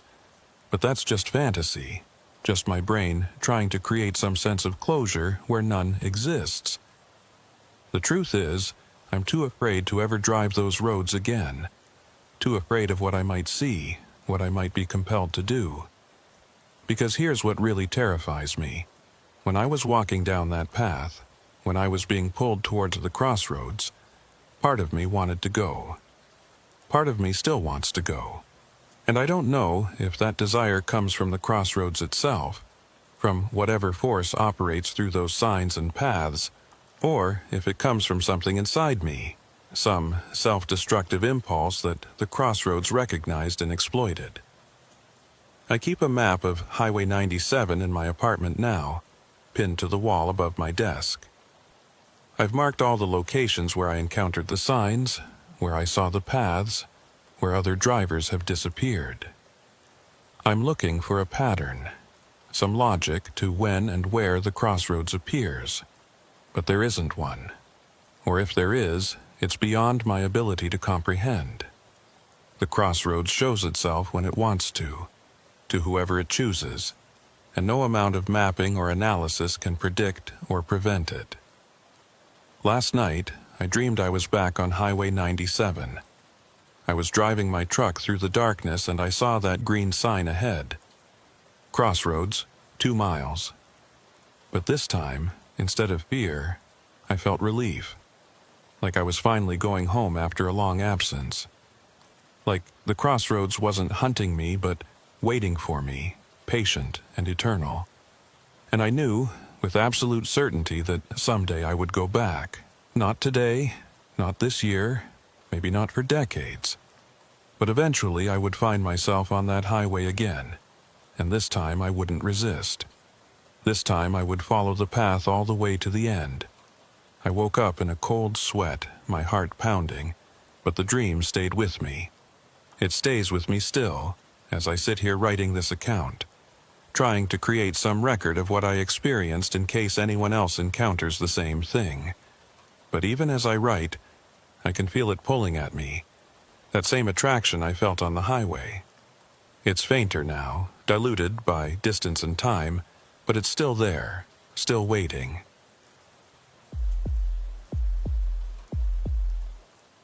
My name is Mason Garrett, and I've been running freight through the Yukon and Northwest Territories for the better part of 9 years. Most people think trucking is a simple job, just pointing a vehicle in one direction and keeping it between the lines until you reach your destination. But up here in the territories, where winter lasts 8 months and the darkness swallows everything from November through February, trucking becomes something else entirely. It becomes a test of your ability to stay human when every external condition is trying to convince you that you're the last person alive on Earth. I learned to drive from my old man, who spent 30 years hauling loads through these same frozen wastelands before his heart gave out during a run to Inuvik. They found him slumped over his steering wheel at a rest stop, engine still running, heater keeping his body warm for the 6 hours it took for another driver to find him. That's the way I want to go, if I'm being honest. Quick, clean, still in the driver's seat. Better than wasting away in some hospital bed, tubes running in and out of you, strangers deciding when you've suffered enough. The run I'm about to describe happened in January of this year, during what the Weather Service was calling an unprecedented Arctic outbreak. Temperatures across the territories had dropped to levels usually only seen in February, hitting -55 in some areas, -62 in others. The kind of cold where exposed skin freezes in under 2 minutes, where your breath crystallizes and falls to the ground like snow, where the air itself seems to solidify into something you have to push through rather than breathe. I'd been hired to haul mining equipment from Whitehorse up to a new operation near the Beaufort Sea, a 30-hour drive under good conditions. But these weren't good conditions. The forecast called for intermittent whiteout conditions, winds gusting up to 70 kilometers per hour, and temperatures that would make diesel fuel gel unless you kept your engine running continuously. Smart drivers were declining the run, telling the company to wait for better weather. But I needed the money, and more than that, I needed to prove something to myself. That I was as tough as my old man had been, that I could handle whatever the North threw at me. I loaded up on a Tuesday morning, checking my equipment 3 times to make sure everything was secure and functional. Extra diesel fuel, blankets, emergency supplies, a satellite phone in case my regular cell lost signal. I'd driven this route maybe 15 times before, knew every rest stop and fuel depot, every stretch where the highway narrowed or wound through particularly treacherous terrain. I felt prepared, felt confident, felt like this was just another run despite what the thermometer was saying. The first 6 hours went smoothly. I left Whitehorse around 10 a.m., and by the time darkness fell at 3 p.m. I was making good time, ahead of schedule even. The highway was mostly empty, just a few other rigs heading south and the occasional truck heading north like me. We'd flash our high beams at each other when passing, that small acknowledgement that we weren't completely alone out here. The CB radio was quiet but functional. Occasional chatter about road conditions and weather updates, nothing unusual. Around hour 8, just past the small community of Ross River, the snow started. Not the gentle flurries you see on Christmas cards, but serious snow, thick and heavy, reducing visibility to maybe 30 feet. I slowed down, turned on my hazards, and settled in for what I knew would be a long slog through the storm. This was standard winter driving in the territories. Nothing I hadn't handled dozens of times before. You just had to be patient, keep your speed reasonable, and trust your instincts about where the road was even when you couldn't see it clearly. The CB started acting up around hour 9. The chatter I'd been hearing faded into static. Not dead air, but active interference. White noise that would occasionally resolve into something that almost sounded like words before dissolving back into meaninglessness. I cycled through the channels, trying to find one that was clear, but they were all the same. Just static, constant, and unvarying, filling my cab with noise that made it hard to think. I was reaching for the radio to turn it off when I heard it. A voice, barely audible under the static, speaking a single word. Mason. My name.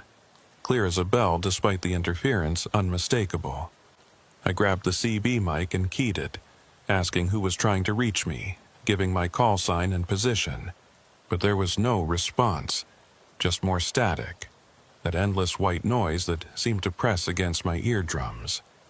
I told myself it was nothing, just my brain creating patterns and random noise the way humans always do. We're pattern recognition machines, finding faces in clouds and messages in static. There's a term for it, pareidolia, and it's perfectly normal, perfectly explainable. The isolation was getting to me, making me hear things that weren't there. I turned the CB volume down and focused on the road ahead, where my headlights were revealing nothing but snow and more snow. But 20 minutes later, it happened again. The static resolved briefly into that same voice, speaking my name with what sounded like urgency. Mason. This time I was certain I'd heard it, certain it wasn't my imagination. I turned the volume back up and listened carefully, waiting for it to happen again. The static continued, unbroken and monotonous, for several minutes. Then, just as I was starting to think I'd imagined the whole thing, it came back. Mason, can you hear me? I keyed the mic immediately. This is Mason Garrett, call sign northbound 66. Who is this? What channel are you on? Nothing but static answered me. I tried again, more insistently this time, demanding identification, asking if this was an emergency. Still nothing. The voice didn't come back, and after a few more minutes of listening to white noise, I turned the CB off entirely. If someone was really trying to reach me, they'd use my cell phone or the satellite phone. This was just some kind of radio interference, maybe a skip from a distant station bouncing off the atmosphere in weird ways. The snow was getting heavier, the wind picking up, pushing against the side of my truck and making it drift toward the shoulder. I corrected constantly, both hands on the wheel, my eyes straining to pick out the road through the nearly opaque curtain of white. Visibility had dropped to maybe 15 feet, and I was considering pulling over to wait out the worst of the storm when I noticed something odd about my GPS. The little blue dot that represented my truck was moving normally, tracking along the highway as expected. But the route ahead of it, the red line that showed my planned path, was flickering. Not dramatically, just subtle pulses where the line would disappear for a fraction of a second before reappearing. I tapped the screen, thinking it might be a glitch, but the flickering continued. And then, as I watched, the red line changed course slightly, showing a route that deviated from the highway by maybe half a mile before rejoining it further north. I zoomed in on the map, trying to see if there was some kind of alternate route or bypass that I wasn't aware of. But according to the GPS, there was nothing there except empty terrain, no roads or trails or any indication of human development. Yet, the device was insisting I should take this detour, that it would save me time and distance. I watched the flickering line for another minute before deciding to ignore it. GPS units malfunction all the time, especially in extreme cold, and I wasn't about to start following phantom routes just because my technology was acting up. I'd been driving for maybe 10 more minutes when the CB turned itself back on. I hadn't touched it, my hands were both on the steering wheel, but suddenly the static was back, filling the cab with noise. And underneath that static, clearer now than before, I heard the voice again. "Mason, you need to listen to me. Take the next road on your right. It's important." My hands tightened on the wheel. This wasn't radio interference, wasn't atmospheric skip or pareidolia. This was a deliberate transmission, someone using my CB frequency to contact me specifically. But that didn't make sense. CB radios have a range of maybe 20 miles under ideal conditions, much less in a snowstorm with all this terrain interfering with the signal. There were no other vehicles anywhere near me. I hadn't seen another truck in over an hour. And there were no towns or settlements for at least 50 miles in any direction. "Who is this?" I said aloud, not bothering with the mic. If they could broadcast to me, maybe they could hear me too. "How do you know my name?" The static continued, unchanging, offering no answers. I waited, my breath coming faster than it should, my heart rate elevated. After what felt like minutes but was probably only 30 seconds, the voice came back. "There's not much time. You need to get off the main highway. Take the next right turn you see." I looked at my GPS. The flickering red line was still there, still showing that impossible detour. And as I watched, my position on the map approached what looked like a junction, a place where another road branched off to the right. But I knew this highway, knew this section, and there was no junction here. Nothing but empty wilderness for miles. Yet the GPS was showing it clearly, and the voice on the CB was telling me to take it. Every instinct I had was screaming at me to ignore both the GPS and the voice, to keep driving straight, to trust my knowledge of the road over these malfunctioning devices. But there was something about the voice that made me hesitate. It didn't sound malicious or threatening. It sounded worried, urgent, like someone trying to warn me about danger ahead. And despite my rational mind telling me this was impossible, some deeper part of my consciousness was responding to that urgency. I slowed my truck, my high beams cutting through the snow, searching for any sign of a turnoff or side road. At first, I saw nothing, just the usual tree line on both sides of the highway. But then, so gradually, I almost missed it. A gap appeared in the trees on my right. Not a proper road, just a break in the forest, a space where the trees had been cleared or had never grown. And there, barely visible in the storm, was what looked like tire tracks leading into that gap. The rational part of my brain was telling me to keep driving, that following mysterious roads based on phantom GPS routes and voices on the CB was insanity. But I found myself turning the wheel anyway, following those tracks into the gap, leaving the highway behind. The snow was deeper here, no plows or traffic to pack it down, and my truck slowed to a crawl as it pushed through the accumulation. The trees closed in on both sides, branches heavy with snow, creating a tunnel effect that made the storm seem even more oppressive. I drove like that for maybe 5 minutes, following the tracks, wondering what the hell I was doing and why I'd allowed myself to be convinced to leave the main road. The voice on the CB had gone silent, just static again, and my GPS was showing nothing but blank terrain with no roads or landmarks. I was completely off the map now, following some path through the wilderness based on nothing but a mysterious voice and my own poor judgment. That's when I heard the explosion behind me. Not close, maybe a couple miles back, but unmistakable.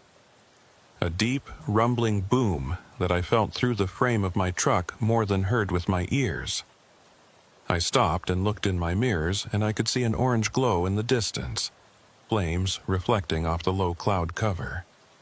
Something on the highway had exploded, something big, and if I'd stayed on my route, I would have driven right into it. The voice came back on the CB, sounding relieved. "You're safe now. Keep following this road. It'll rejoin the highway in about 3 miles past the accident site." I sat there with my engine idling, staring at the orange glow in my mirrors, trying to process what had just happened. Someone, somehow, had known there was danger ahead, and had warned me, had gotten me off the highway just in time to avoid whatever catastrophe had occurred back there. "Who are you?" I asked again, this time keying the mic properly. "How did you know that was going to happen?" The static crackled and shifted, and for a moment I thought I heard multiple voices layered on top of each other, all speaking at once in words I couldn't quite make out. Then the static cleared slightly and the original voice came through. "I'm someone who's been where you are. Someone who knows these roads better than you think. Just keep driving, Mason. Follow the tracks. You'll be back on the highway soon." I did as instructed, following the tire tracks through the snow, my mind racing with questions that had no good answers. After about 10 minutes, the trees began to thin out, and I could see the highway ahead, the familiar gray strip cutting through the white landscape. I pulled back onto the main road and continued north, my hands shaking slightly on the steering wheel. In my mirrors, I could still see that orange glow in the distance, whatever was burning back there still ablaze. I tried calling the authorities on my satellite phone, reporting the explosion and giving them the approximate location. The dispatcher said they'd send emergency services to investigate, asked me if I was all right, if I needed assistance. I told them I was fine, that I'd taken a detour and missed whatever had happened. They thanked me for the report and told me to drive carefully. Standard procedure, standard response. Nothing that acknowledged how impossible the entire situation was. The CB was silent now, just dead air, no static or voices or any indication that it was even functional. I tried transmitting, calling out to the mysterious voice that had warned me, but got no response. It was like the frequency had been abandoned, like whatever presence had been using it to contact me had served its purpose and moved on. I left the radio on anyway, volume turned up, hoping to hear that voice again, hoping for some explanation of what had just happened. None came. I drove through the night, following Highway 1 as it wound north through the mountains and valleys, the storm gradually lessening until it was just light snow falling rather than the whiteout conditions I'd been dealing with. Other trucks appeared on the road, heading south, and when we passed each other and flashed high beams, everything felt normal again. Like the previous hour had been some kind of fever dream, some hallucination brought on by isolation and cold and the hypnotic effect of driving through endless white. But it wasn't a hallucination. I learned that the next morning when I stopped for fuel at a depot in Mayo. The woman behind the counter asked me if I'd heard about the accident on Highway 1. Said it had been all over the news. A propane tanker had jackknifed and exploded, taking out 2 other vehicles and closing the highway for 8 hours. 3 people had died, burned beyond recognition. The accident had happened right around the time I would have been passing through that section if I'd stayed on my original road. I asked her if they knew what had caused the tanker to jackknife, and she said the investigation was still ongoing, but preliminary reports suggested the driver had swerved to avoid something in the road. Something he'd reported seeing over his CB radio moments before the crash, though nobody could confirm what it was. His last transmission had been garbled, mostly static, but the investigators had managed to extract a few words. Someone in the road, someone waving, can't stop in time. I felt my stomach drop. Someone in the road, someone waving them down, causing them to swerve, causing the accident. And I'd been warned to take a detour, to get off the highway before I encountered whatever that driver had seen. The voice on the CB had saved my life, but it hadn't saved the others. Or maybe it had tried to warn them too, and they hadn't listened. Maybe that's what the driver had heard over his CB. That same voice I'd heard trying to tell him to change course.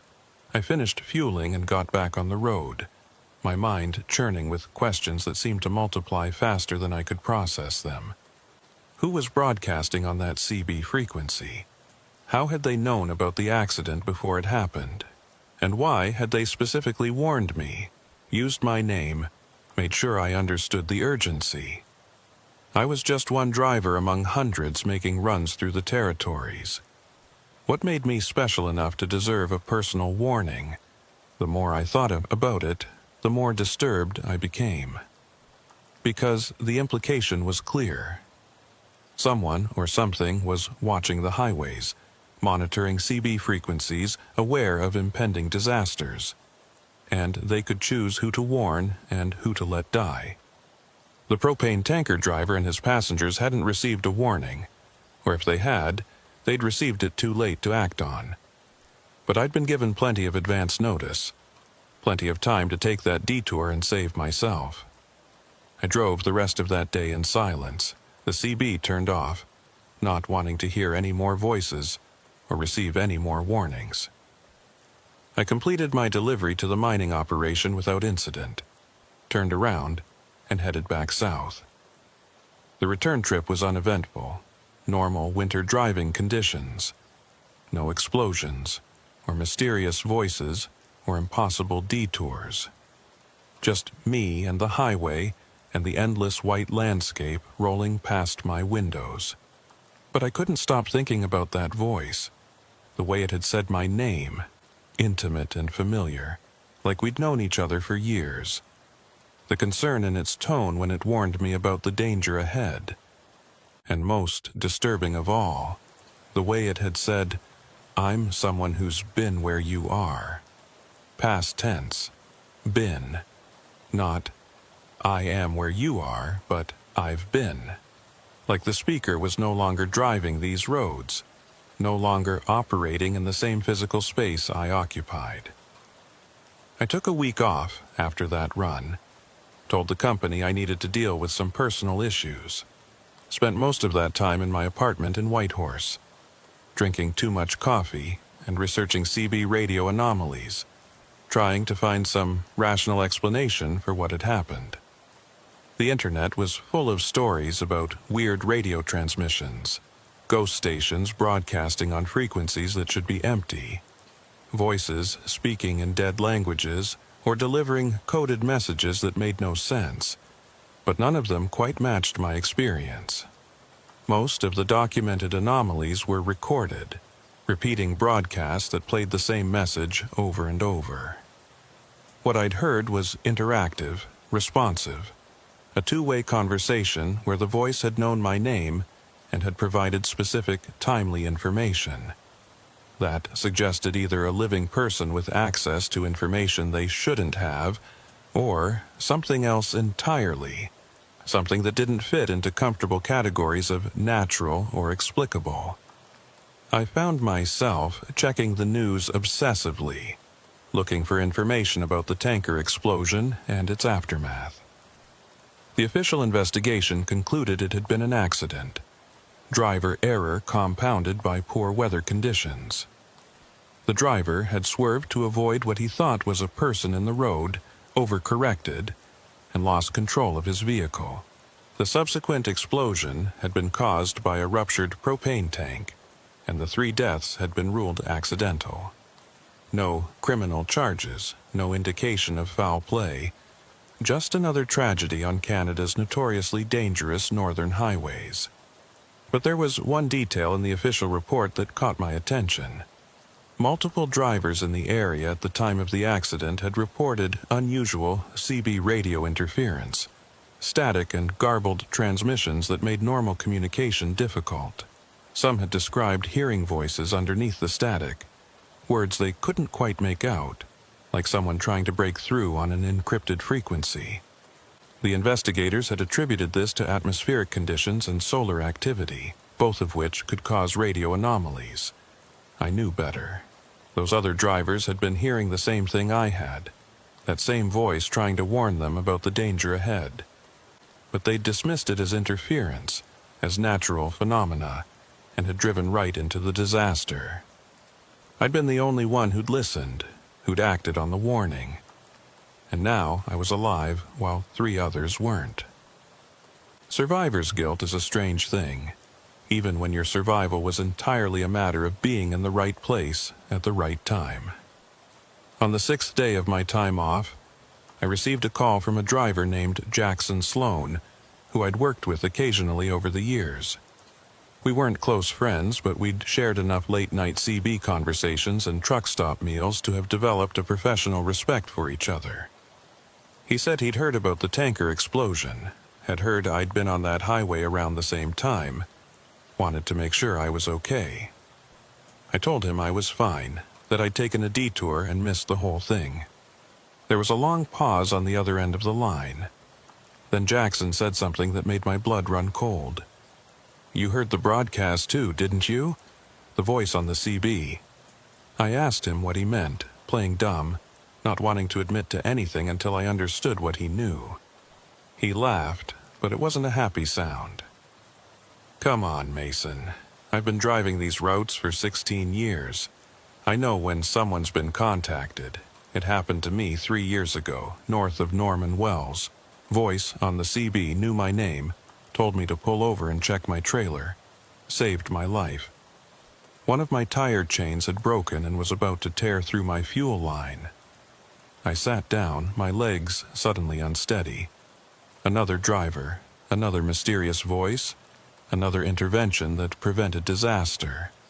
This wasn't an isolated incident, wasn't something unique to me or to that particular stretch of highway. It was a pattern, a phenomenon that had been occurring for years, maybe longer. I asked Jackson if he knew what was causing it, if he'd figured out who or what was broadcasting those warnings. He was quiet for a moment before responding. "I don't know what it is," he said slowly. "But I've talked to other drivers, quietly, over the years, guys who've had similar experiences, and we've noticed something. The voice only reaches people who've lost someone to these highways. Your old man died on a run to Inuvik, right? My brother crashed his rig on black ice outside Dawson back in 2009. Every driver I've talked to who's heard the voice has lost family or close friends to these roads." The implication hit me like a physical blow. The voice knew my name because it knew my history, knew about my father's death, knew I had a personal connection to these highways that went deeper than just employment. And it had chosen to warn me, to save me, because of that connection. But that raised even more disturbing questions. How did it have access to that information? And what did it want in return for its intervention? I asked Jackson if the voice had ever contacted him again after that first time, and he said no. One warning, one intervention, then silence. He'd driven those same routes dozens of times since then, always listening carefully to his CB, waiting for another transmission. But there'd been nothing, just normal radio chatter and occasional static. It was like the voice had served its purpose with him and moved on to other drivers who needed warnings.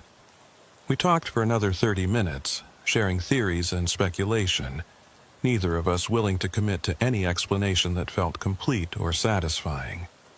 Jackson suggested I keep a recorder running on my CB frequency whenever I was driving, capture any future transmissions for analysis. I agreed that was a good idea, though part of me didn't want to hear that voice again. Didn't want to be reminded of how close I'd come to burning alive in a propane explosion. Before we hung up, Jackson said something that's stayed with me.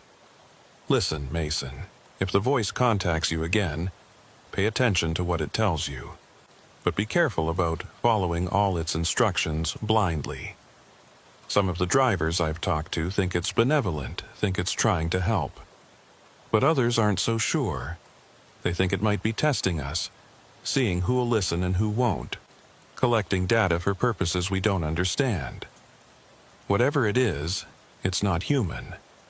And things that aren't human don't necessarily have our best interests at heart. I went back to work the following week, taking a shorter run to Dawson that kept me on well-traveled routes with plenty of other traffic. I installed a digital recorder on my CB radio like Jackson had suggested, set it to capture anything broadcast on the standard frequencies. For the first few days, all it recorded was normal trucker chatter, weather updates, complaints about fuel prices and road conditions. Nothing unusual, nothing that suggested the voice was trying to contact me. But on my fourth run, a late-night haul from Whitehorse to Ross River, the transmission started again. It was just after midnight, temperature hovering around -48, and I was the only vehicle on the highway. The CB had been quiet for over an hour when suddenly it crackled to life with that familiar static. And underneath the static, barely audible, I heard it. Mason, I need to talk to you. I grabbed the recorder and made sure it was capturing everything, then keyed my mic. I'm listening. Who are you? What do you want? The static shifted and pulsed, and I had the distinct impression of multiple voices trying to speak simultaneously, all competing for dominance on the frequency. Then one voice pushed through, clearer than before. I'm a driver, like you. I've been running these routes for longer than you can imagine, and I'm trying to help you understand what's coming. I asked what was coming, my hands tightening on the steering wheel. There was a long pause, filled only with that underlying static, before the voice responded. The highways are changing, Mason. They've always been dangerous, but now they're becoming something else. Something alive. Something hungry.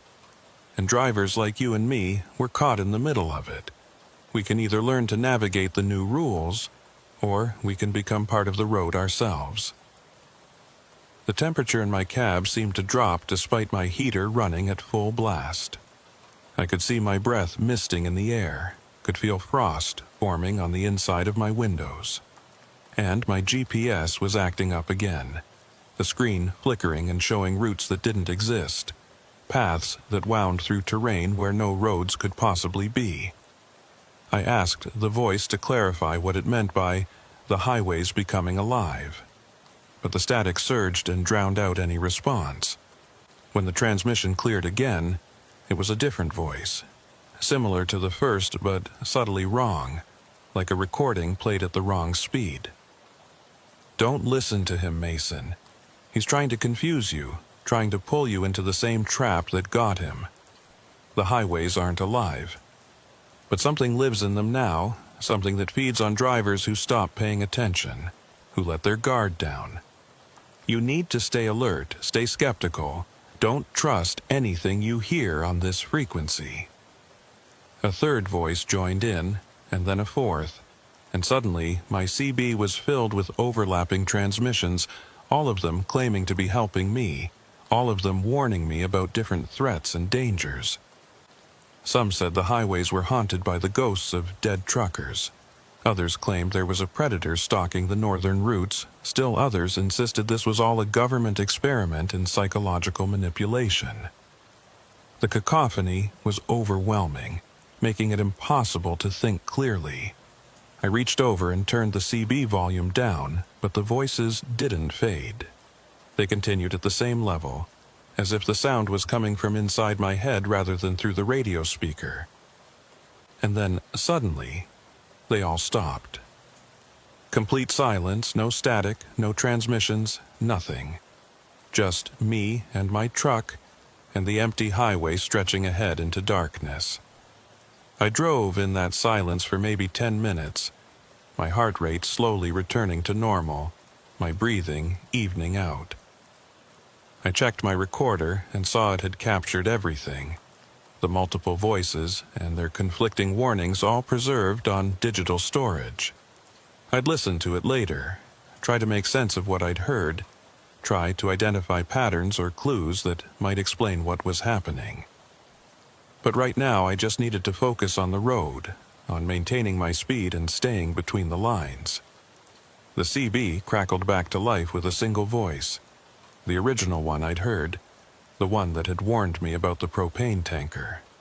I'm sorry about that, Mason. Sometimes the frequency gets crowded, other entities, trying to use it for their own purposes. You need to learn to distinguish between helpful warnings and malicious misdirection. Not every voice you hear on this channel has your best interests in mind. I asked how I was supposed to tell the difference, how I could know which transmissions to trust. The voice was quiet for a long moment before responding. You'll learn. You'll develop an instinct for it, a sense of which warnings are genuine and which are traps. But it takes time and it takes practice. And sometimes you'll make mistakes. Some drivers don't survive their learning curve. That was meant to be reassuring, but it had the opposite effect. I was being told that I'd entered some kind of deadly game where the rules weren't clear and the penalties for failure were permanent. And I hadn't asked to play, hadn't volunteered for this. It had been thrust upon me simply because I drove these highways and had lost someone to them. It felt profoundly unfair, cosmically unjust. The voice continued.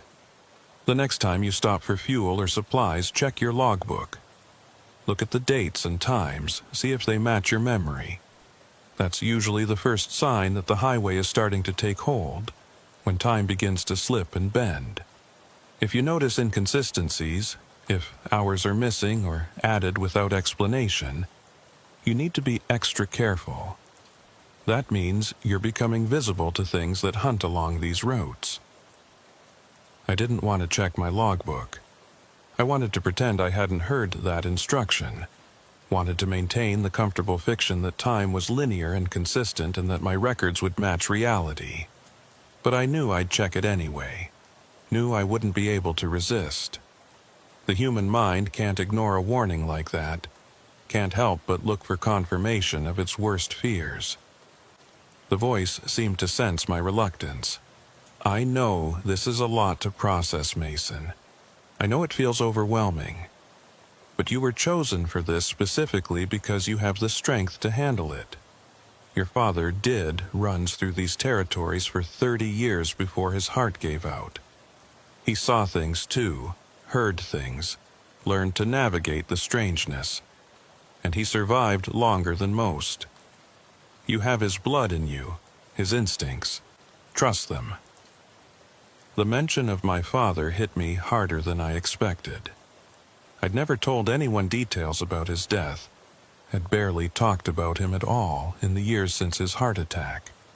And yet, this voice knew, had access to information about my family history that should have been private. It was invasive and unsettling and made me question everything I'd been told about who was broadcasting these transmissions and why. "How do you know about my father?" I demanded, keying the mic with more force than necessary. "Who are you, really? What do you want from me?" The static surged again, that now familiar sound of interference and competing signals. When the voice came back, it sounded tired, strained. "I know about your father because I knew your father, Mason. I rode with him on runs up to Tuktoyaktuk, shared meals at truck stops along the way. He was a good man, a strong driver, and when the highway finally got him, when his heart couldn't take the strain anymore, he asked me to watch out for you if you ever started running these roads.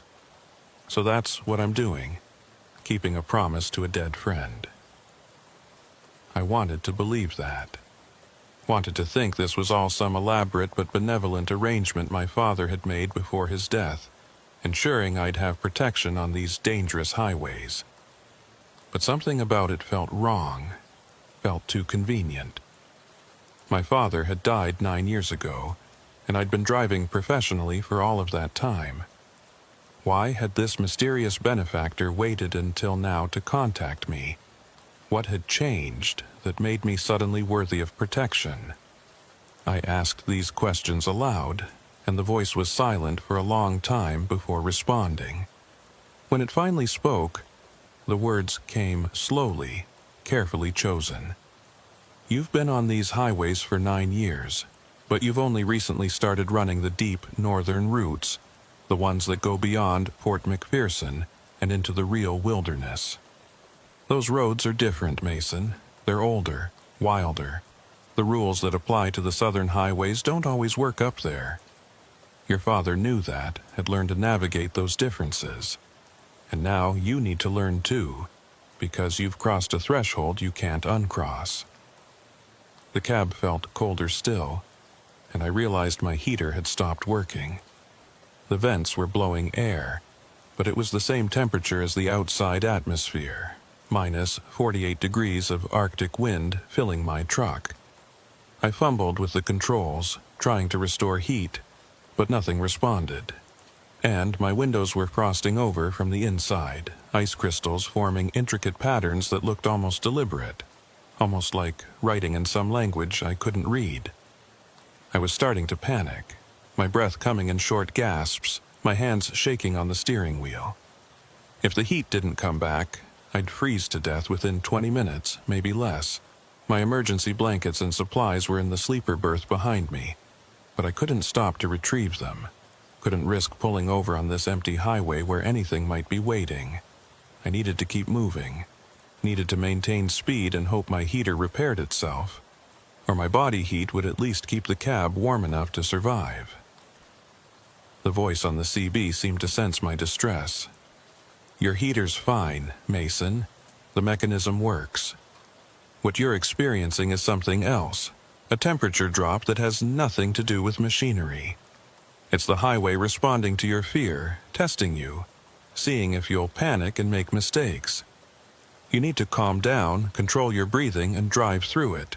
The cold will pass." I tried to follow the instructions, forcing my breathing to slow, loosening my death grip on the steering wheel. It was one of the hardest things I've ever done, maintaining composure while feeling my extremities start to go numb, while watching ice spread across my windshield and reduce my visibility to almost nothing. But gradually, after what felt like hours, but was probably only 3 or 4 minutes, I felt warmth start to return. The vents began blowing heated air again, and the ice on my windows started to melt and drip down in rivulets. "Good," the voice said approvingly. "You passed the first test. There will be others, Mason, many others. But if you can stay calm like that, if you can control your fear response, you'll survive them. Most drivers panic, most drivers die. You're already doing better than average." I didn't feel like I was doing better than anything. I felt like I was barely holding myself together, like I was one more impossible event away from complete breakdown. But I kept driving, kept my truck moving north through the darkness, because the alternative was to stop and admit I couldn't handle this. And I wasn't ready to admit that yet. The rest of that run passed without major incident. Just occasional static on the CB and moments where my GPS would show impossible routes before correcting itself. I delivered my load to Ross River, turned around, and headed back to Whitehorse. By the time I pulled into the depot, I'd been driving for 18 hours straight and was exhausted in ways that went beyond just physical fatigue. I felt hollowed out, emptied, like something essential had been removed from my core. I listened to the recording from my CB that night, sitting in my apartment with headphones on, trying to catch every nuance and detail. The multiple voices were clear on the playback, distinguishable from each other despite the interference. But what disturbed me most was something I only noticed on the recording, something I hadn't caught during the actual transmissions. Underneath all the voices, behind the static and the words, there was another sound. A low, rhythmic pulsing that sounded almost like a heartbeat, or maybe an engine, but with a quality that was organic and mechanical at the same time. I played that section back multiple times, isolating the frequency, trying to identify what I was hearing.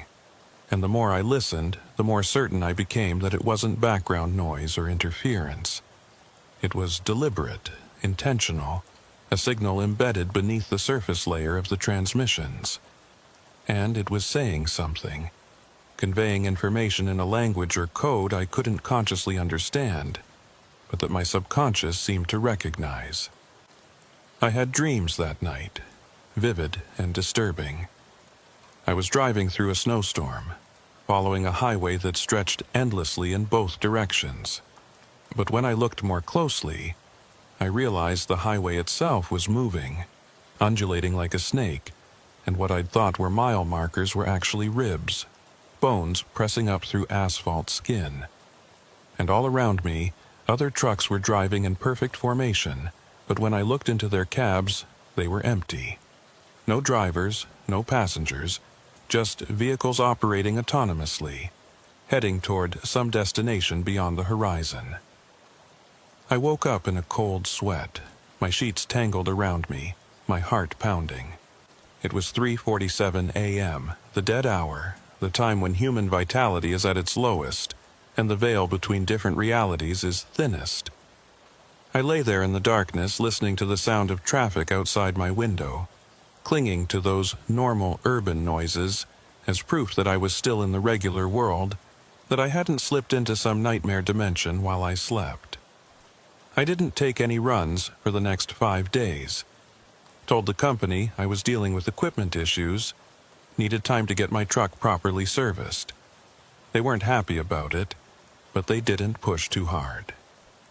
Good drivers are hard to find in the territories, especially ones willing to make the deep northern runs, and they couldn't afford to lose me over a few days of downtime. I spent that time researching, diving deeper into the history of northern highways and the accidents that had occurred along them. What I found was disturbing.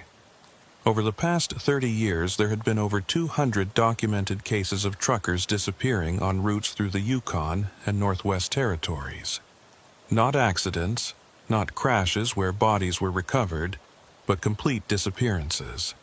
Trucks found abandoned on the roadside, engines still running. No sign of the driver anywhere. In some cases, the driver's personal effects were still in the cab, wallets and phones and photographs, everything except the person themselves. The official explanations varied. Wildlife attacks, exposure, drivers wandering away in confusion and dying of hypothermia. But the more I read, the less those explanations made sense. Professional truckers don't just wander away from their vehicles in -50 weather. They don't abandon their trucks with the engine running and the heater on. And bodies don't just vanish without leaving any trace, any evidence of what happened. I found one particularly unsettling case from 2011. A driver named Marcus Dalton had been making a run from Whitehorse to Inuvik when he'd radioed in that he was experiencing strange CB transmissions, voices that knew his name and were giving him directions that deviated from his planned route. He'd called his dispatcher, told them he thought he was being pranked or harassed, asked if they could identify who might be broadcasting on his frequency. The dispatcher had assured him it was probably just radio interference and told him to continue his route. 3 hours later, Marcus had made one more call, his voice panicked and confused. He'd said the voices were getting louder, more insistent, telling him to take a turnoff that his GPS insisted was there but that he couldn't see.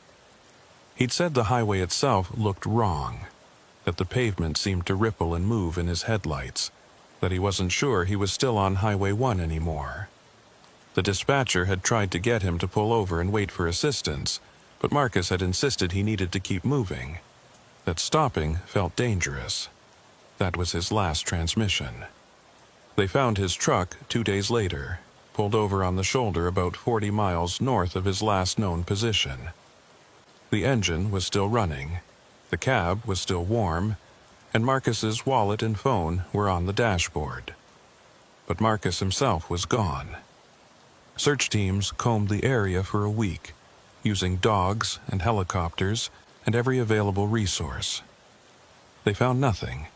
It was like he'd simply ceased to exist, stepped out of his truck and through some membrane into another dimension where search dogs couldn't smell him and helicopters couldn't see him.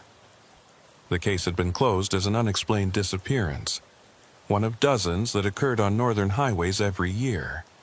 Marcus's family had never gotten closure, had never learned what happened to their son, their brother, their father.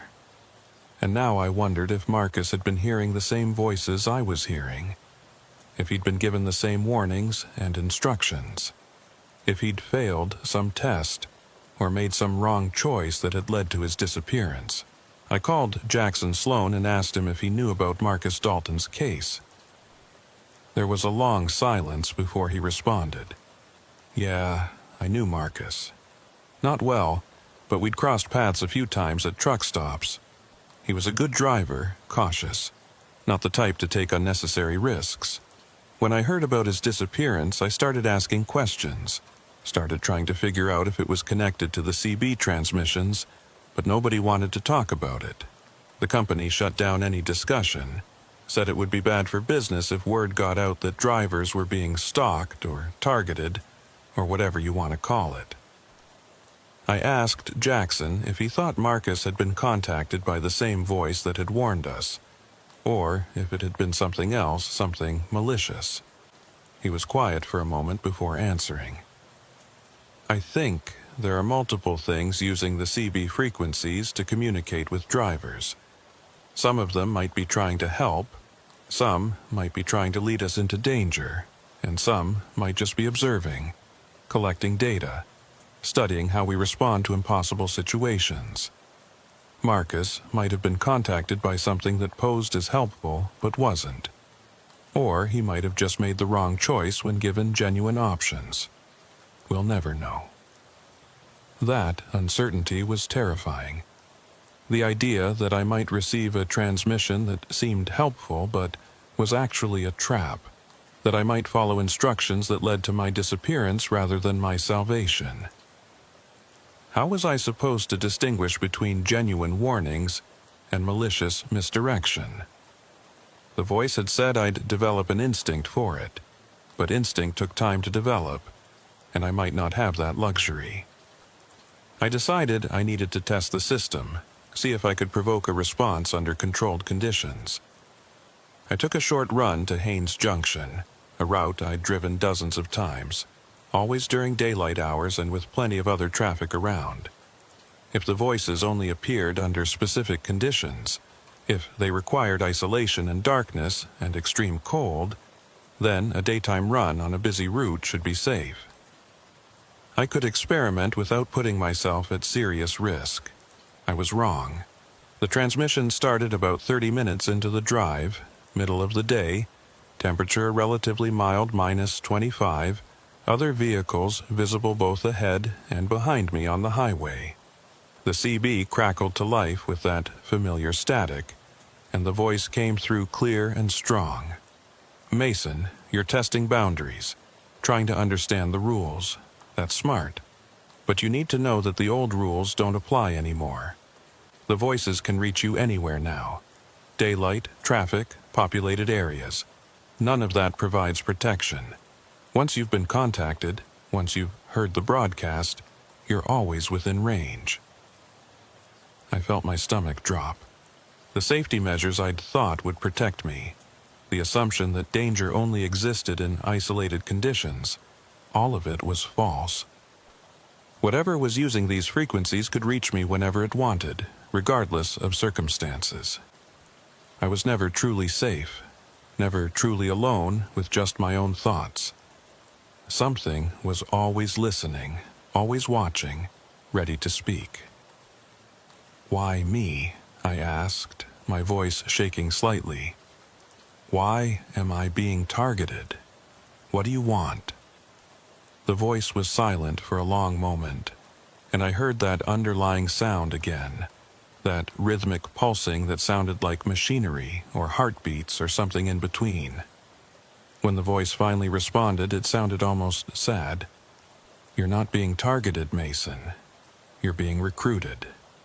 The highways need drivers who can see and hear things others can't, who can navigate between different layers of reality. Your father had that ability. You inherited it from him, and now you're learning to use it, whether you want to or not." I asked what I was being recruited for, what purpose I was supposed to serve. But the transmission cut off before I got an answer, replaced by static and then silence. I drove the rest of the way to Haines Junction in a daze, my mind churning with questions and fears. Recruited for what? What did it mean to navigate between layers of reality? And what happened if I refused, if I quit trucking and found some other way to make a living? I delivered my load and immediately turned around, heading back to Whitehorse.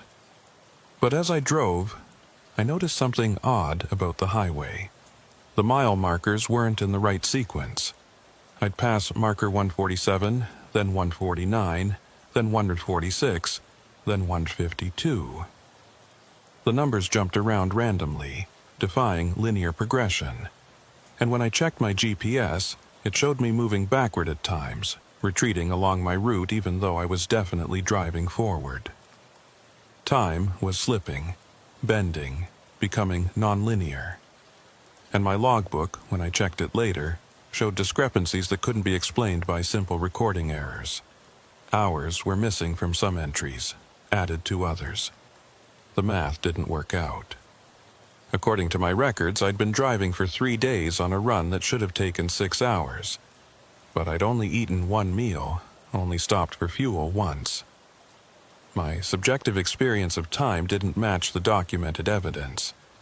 That night, I sat in my apartment and stared at my logbook, trying to make sense of the impossible numbers. I'd lost 60 hours somewhere between Whitehorse and Haines Junction. 60 hours that had passed on paper, but not in my memory, not in my physical experience. Where had that time gone? What had I been doing during those missing hours? And why couldn't I remember any of it? I called Jackson again, told him about the time discrepancies and the nonlinear mile markers. He listened quietly, then said something that made my blood run cold. "It's starting, Mason. The highway is claiming you, pulling you into its own temporal framework. That's what happened to the drivers who disappeared. They didn't vanish exactly. They just desynchronized from normal time, started existing in some other frequency where the rest of us can't reach them. Eventually, they lose all connection to consensus reality and become part of the highway itself." I asked him how to stop it, how to prevent myself from desynchronizing completely. His answer wasn't comforting. "I don't know if you can stop it. I think once it starts, once you've been marked and contacted and pulled into the system, the best you can do is slow it down. Stay connected to other people. Maintain social bonds. Keep yourself anchored in the regular world. But every time you drive those northern routes, Every time you respond to a transmission or follow instructions from the voices, you slip a little further out of sync. I should have quit right then. Should have walked away from trucking, found work that kept me in populated areas with regular schedules and no CB radios. But I didn't. Part of it was financial necessity. I had bills to pay, no other marketable skills, no easy alternative. But part of it was something else, something I didn't want to acknowledge. I was curious. I wanted to understand what was happening. Wanted to see how far the rabbit hole went. And, maybe, deep down, I wanted to know what had happened to my father in his final years of driving. If he'd experienced the same things I was experiencing now. So I kept taking runs, kept driving the northern routes, kept listening to the transmissions that came through my CB at random times. And with each run, the strangeness intensified. Mile markers continued to appear in wrong sequences. My GPS showed routes that shouldn't exist, paths that led through terrain where no roads could be. Time slipped and jumped and refused to behave consistently, and the voices multiplied until sometimes it seemed like dozens of them were speaking simultaneously, all giving different instructions, all claiming to have my best interests at heart. I learned to distinguish between them to some degree. The original voice, the one that claimed to have known my father, always sounded calm and measured. It gave practical warnings about road conditions and mechanical issues, information I could verify later. Other voices were more erratic, suggesting detours that led nowhere, or warning about dangers that never materialized. And there was one voice in particular that I came to dread, a cold, mechanical tone that spoke in precise technical language and seemed to be cataloging me, recording my responses for some unknown database. That voice started appearing more frequently in my transmissions. It would interrupt other broadcasts, override them, forcing itself to the front of the frequency. And it always asked questions. Mason Garrett, please confirm your current temporal designation. Mason Garrett, report any anomalous perceptual events. Mason Garrett, have you experienced discontinuities in memory or spatial awareness? I tried not to respond, tried to ignore it, but silence never stopped its inquiries. It just asked the same questions again, more insistently, until I finally provided some answer just to make it stop. I was on a run to Norman Wells, about 16 hours into the drive, when the mechanical voice gave me an instruction I knew I shouldn't follow. Mason Garrett, you are approaching a junction point. At the next turnoff, you will leave Highway 1 and proceed along the secondary road. This is necessary for calibration purposes. I looked at my GPS and saw a road branching off to the left, a route that definitely wasn't on any official map. The turnoff was real, physically present, but everything about it screamed danger. I keyed my CB and said I wasn't going to follow that instruction, that I was staying on the highway. The mechanical voice responded immediately. Non-compliance will result in temporal displacement. Mason Garrett must proceed to the junction point for calibration. This is not optional. I gritted my teeth and kept driving straight, refusing to turn even as I passed the junction. And the moment I passed it, everything changed. The highway ahead of me was suddenly different. Still Highway 1, still the same basic route, but wrong in ways I couldn't quite articulate. The trees on both sides were different species. The mountains in the distance had different shapes, and the sky had taken on a color I'd never seen before. A shade somewhere between purple and gray. My dashboard clock started spinning, numbers cycling through days and months and years at random, and my CB erupted with dozens of voices, all speaking at once, creating a wall of sound that was almost painful. I'd fucked up. I'd refused an instruction from something that clearly had power over my reality, and now I was paying the price. The temporal displacement the mechanical voice had warned about was happening. pulling me out of normal time and into something else. I could feel it in my body, a sensation like falling even though I was sitting still, like being stretched in directions that don't exist in three-dimensional space. The original voice, my father's friend, broke through the cacophony. "Mason, you need to turn around. Go back to that junction and take the secondary route. It's the only way to resynchronize. I know it feels like a trap, but trust me on this. The mechanical voice isn't trying to hurt you. It's trying to keep you calibrated, keep you from drifting too far into the deep frequency where you won't be able to find your way back." I wanted to believe that. Wanted to think this was all some elaborate but benevolent system designed to help me navigate impossible conditions. But I'd read too many reports of disappeared drivers, listened to too many warnings from Jackson about the dangers of following these transmissions blindly. How did I know this wasn't exactly the trap that had claimed Marcus Dalton and dozens of others? How did I know that taking that secondary route wouldn't pull me completely out of consensus reality and into whatever liminal space the vanished drivers inhabited? But I didn't have a choice. The highway ahead of me was continuing to change. The colors becoming more alien, the geometry becoming more wrong. Trees were bending at angles that defied physics, their trunks spiraling in impossible ways. The road itself seemed to narrow and widen randomly, the lane markers appearing and disappearing. If I kept driving forward, I'd lose my connection to normal reality entirely. I had to turn around, had to go back to that junction, had to take the risk that the secondary route offered.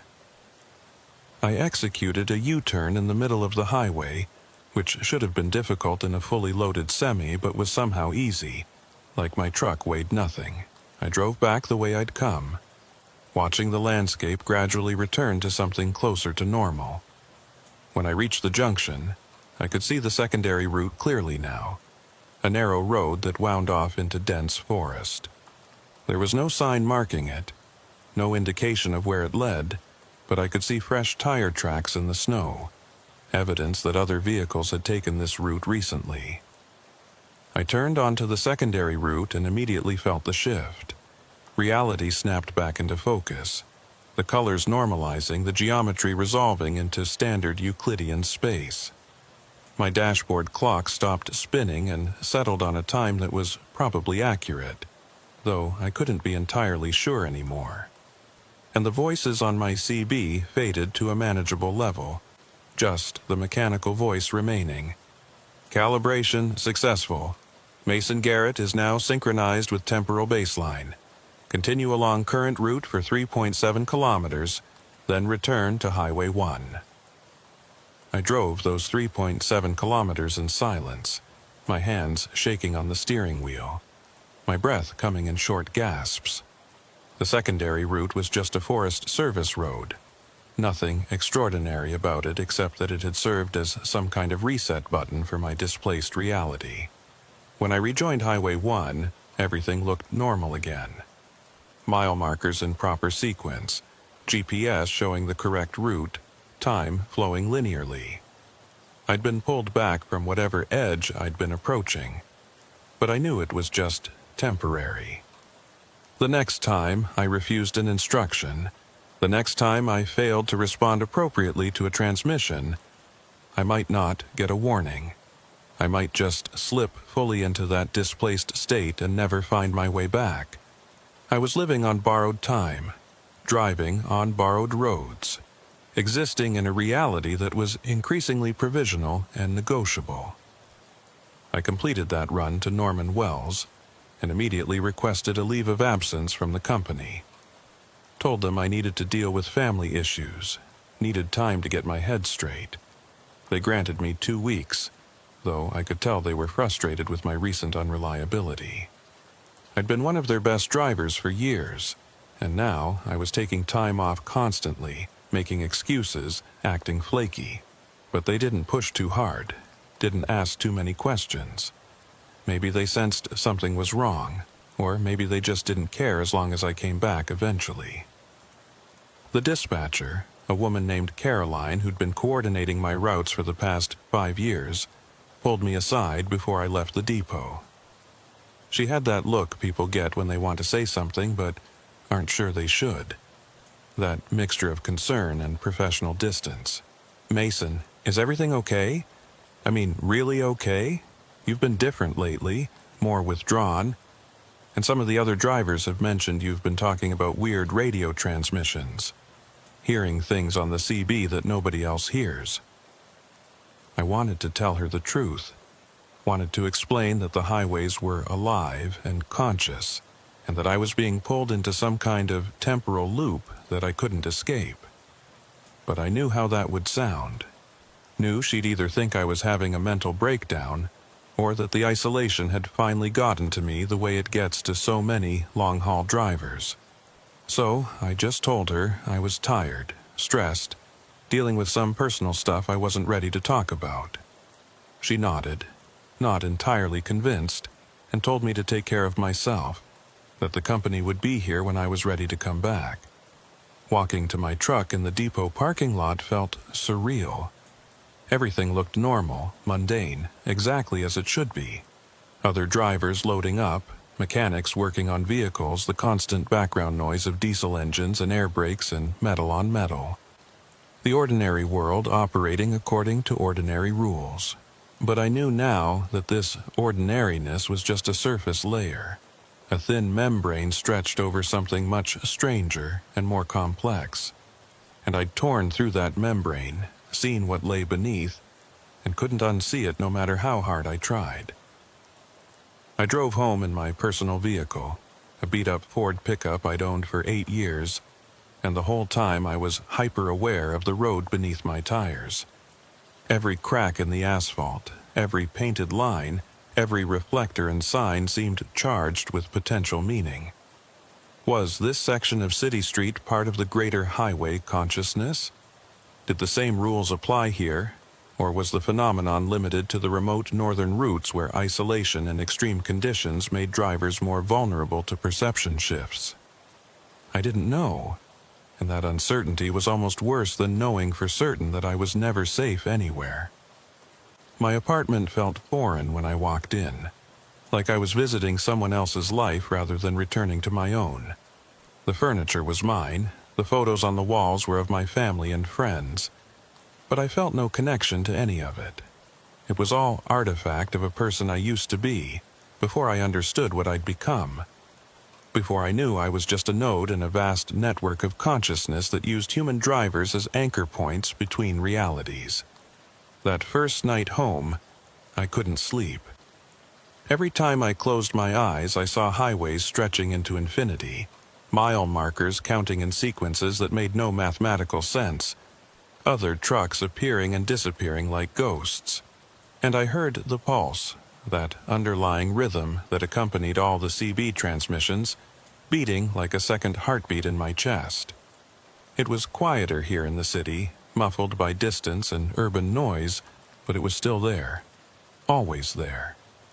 A reminder that I was connected to something larger than myself, whether I wanted to be or not.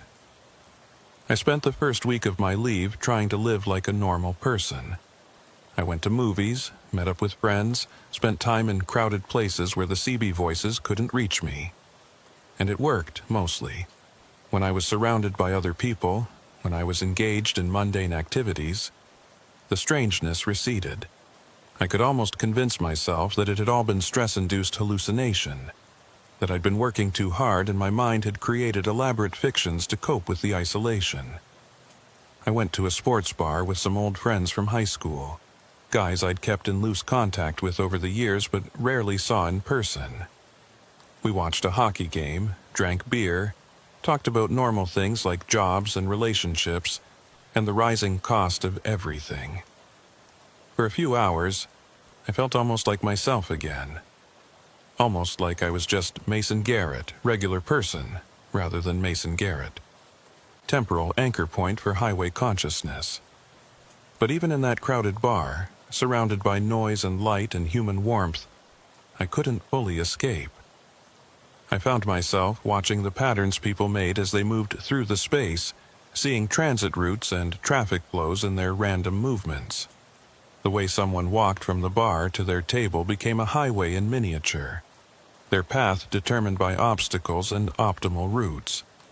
And when someone changed direction suddenly, I'd feel a spike of anxiety, like they'd taken an unauthorized detour that would throw off some larger system. My friend Derek noticed me zoning out, staring at nothing in particular. "You okay, man? You've been weird all night, quiet, not like yourself." I forced myself to focus on his face, on the concern in his eyes, and told him I was fine, just tired from all the driving. He nodded, but didn't look convinced. "You need to take a real vacation, Mason. Get out of the territories for a while. Go somewhere warm. Somewhere with beaches and palm trees. Somewhere that doesn't have highways stretching for hundreds of miles through frozen wilderness." The idea was appealing and abstract, but I knew it wouldn't help. The highway consciousness wasn't limited by geography or climate. It existed wherever roads existed, wherever human beings moved from place to place in vehicles. Maybe it was stronger in the remote northern routes where isolation made drivers more susceptible, but the fundamental connection was there everywhere. I was marked now, claimed, and no amount of tropical vacation was going to change that. I went home early, making excuses about being tired, and Derek didn't argue. As I walked through the parking lot to my truck, I noticed the parking lot itself had the same qualities I'd been seeing in the bar. The painted lines marking spaces, the arrows indicating traffic flow, the entrance and exit lanes. It was all just a miniature highway system, and I could feel the same consciousness underlying it, the same organizational principle that governed the northern routes. The highway was everywhere. Once you learned to see it, you couldn't stop seeing it. The second night, I woke up at 3:47 a.m., that dead hour again, with the absolute certainty that I'd been dreaming about previous iterations. Not the dreams themselves, but the fact of their existence. The knowledge that I'd been through this exact sequence of events 847 times before. I sat up in bed, my heart pounding, and tried to remember specifics from those other loops, but it was like trying to recall details from someone else's life. I knew they'd happened, knew I'd lived through them, but I couldn't access the actual memories. They were there, but locked away, stored in some part of my consciousness that I couldn't directly reach. I got up and made coffee, sat at my kitchen table with a notebook, and started writing down everything I could remember about the iterations. Fragments came back to me in flashes. A different truck I'd been driving in iteration 423. A conversation with the disappeared driver in iteration 689. A winter storm in iteration 112 that had been worse than any weather I could consciously recall experiencing. Each fragment felt real, felt like genuine memory, but I had no way to verify any of it. For all I knew, my brain was just inventing false memories to fill in the gaps created by temporal displacement. I spent hours writing, filling pages with disconnected observations and half-remembered moments from lives I'd supposedly lived but couldn't prove. And as I wrote, I started to notice patterns. Certain events appeared in multiple iterations with only minor variations. The propane tanker explosion, for example, seemed to be a fixed point, something that happened regardless of my choices, but my response to it varied. Sometimes I took the detour and survived, sometimes I didn't, and ended up reset to an earlier point in the timeline. The iterations weren't simple repetitions. They were variations, alternate versions of the same general sequence of events, branching paths that all led eventually to the same destination. Me sitting in a truck at the 0 point, making the choice to return or dissolve. And every single time, according to my recovered memories, I chose to return. 807 times, and 847 times I'd made the same fundamental choice. which suggested either that returning was so obviously the correct option that no other choice made sense, or that I was being influenced in ways I couldn't detect, guided toward the choice that served the highway's purposes rather than my own. By the time the sun came up, I'd filled an entire notebook with observations and theories and questions that had no good answers. I was exhausted, but wired, my mind racing too fast to consider sleep. I made more coffee and started researching online, looking for any information about temporal loops, consciousness networks, highway anomalies. Most of what I found was either obviously fictional or too vague to be useful. But I did discover some academic papers about collective consciousness and shared experiential networks that hinted at possibilities I'd never considered. One paper, written by a cognitive neuroscientist at the University of British Columbia, discussed the concept of experiential entanglement, the idea that human consciousnesses could become linked through shared experiences in ways that transcended normal cause and effect relationships. The author suggested that groups of people who underwent extreme stress or trauma in similar environments might develop a kind of networked awareness, each individual's experience informing and shaping the experiences of others in the network. It was presented as theoretical speculation, not proven science, but it mapped uncomfortably well onto what I was experiencing with the highway consciousness. I found myself wondering how many other drivers were part of this network, how many others were serving as anchor points without fully understanding what they were doing. Jackson Sloan was certainly one of them. And based on the multiple voices I'd heard on the CB, there had to be dozens of others, maybe hundreds, all scattered across the northern routes, all making the same choice over and over to maintain the boundary between normal reality and highway space. But what happened to the drivers who made the other choice? The ones who decided to stay at the 0 point, to merge with the highway consciousness? Were they the voices I sometimes heard? The transmissions that offered warnings and guidance? Or did they cease to exist as individuals entirely, becoming just undifferentiated parts of the larger system? The thought was terrifying and oddly appealing at the same time. The promise of not having to make decisions anymore, not having to navigate the impossible complexities of temporal loops and reality boundaries. Just existing as pure awareness, serving a function without the burden of individual identity. On the third day of my leave, I received a package in the mail with no return address. Inside was a cassette tape, actual physical cassette, the kind nobody used anymore, and a note written in handwriting I didn't recognize. Play this alone. Don't let anyone else hear it. You'll understand after. The note wasn't signed, gave no indication of who'd sent it or how they'd gotten my home address. I should have thrown it away, should have recognized it as another manipulation, another way the highway consciousness was trying to influence my behavior, but curiosity won out over caution, the way it always did. I dug through my closet and found an old boombox I'd kept from my teenage years, one of those bulky combination radio cassette CD players that seemed impossibly obsolete now. I made sure my apartment door was locked, closed all the blinds, and hit play. For the first 30 seconds there was nothing but static. The same white noise I'd heard on my CB radio, that underlying hiss that carried all the transmissions. Then a voice emerged, and I recognized it immediately. My father. Not a recording from when he was alive, but his voice as I remembered it, with that particular gravelly quality from years of smoking and breathing diesel fumes.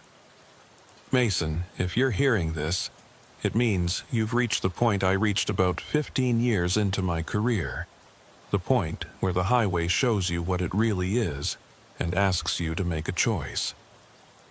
I felt my throat tighten, my eyes burning with tears I'd been holding back for 9 years. Hearing his voice again, even under these impossible circumstances, hit me harder than I'd expected.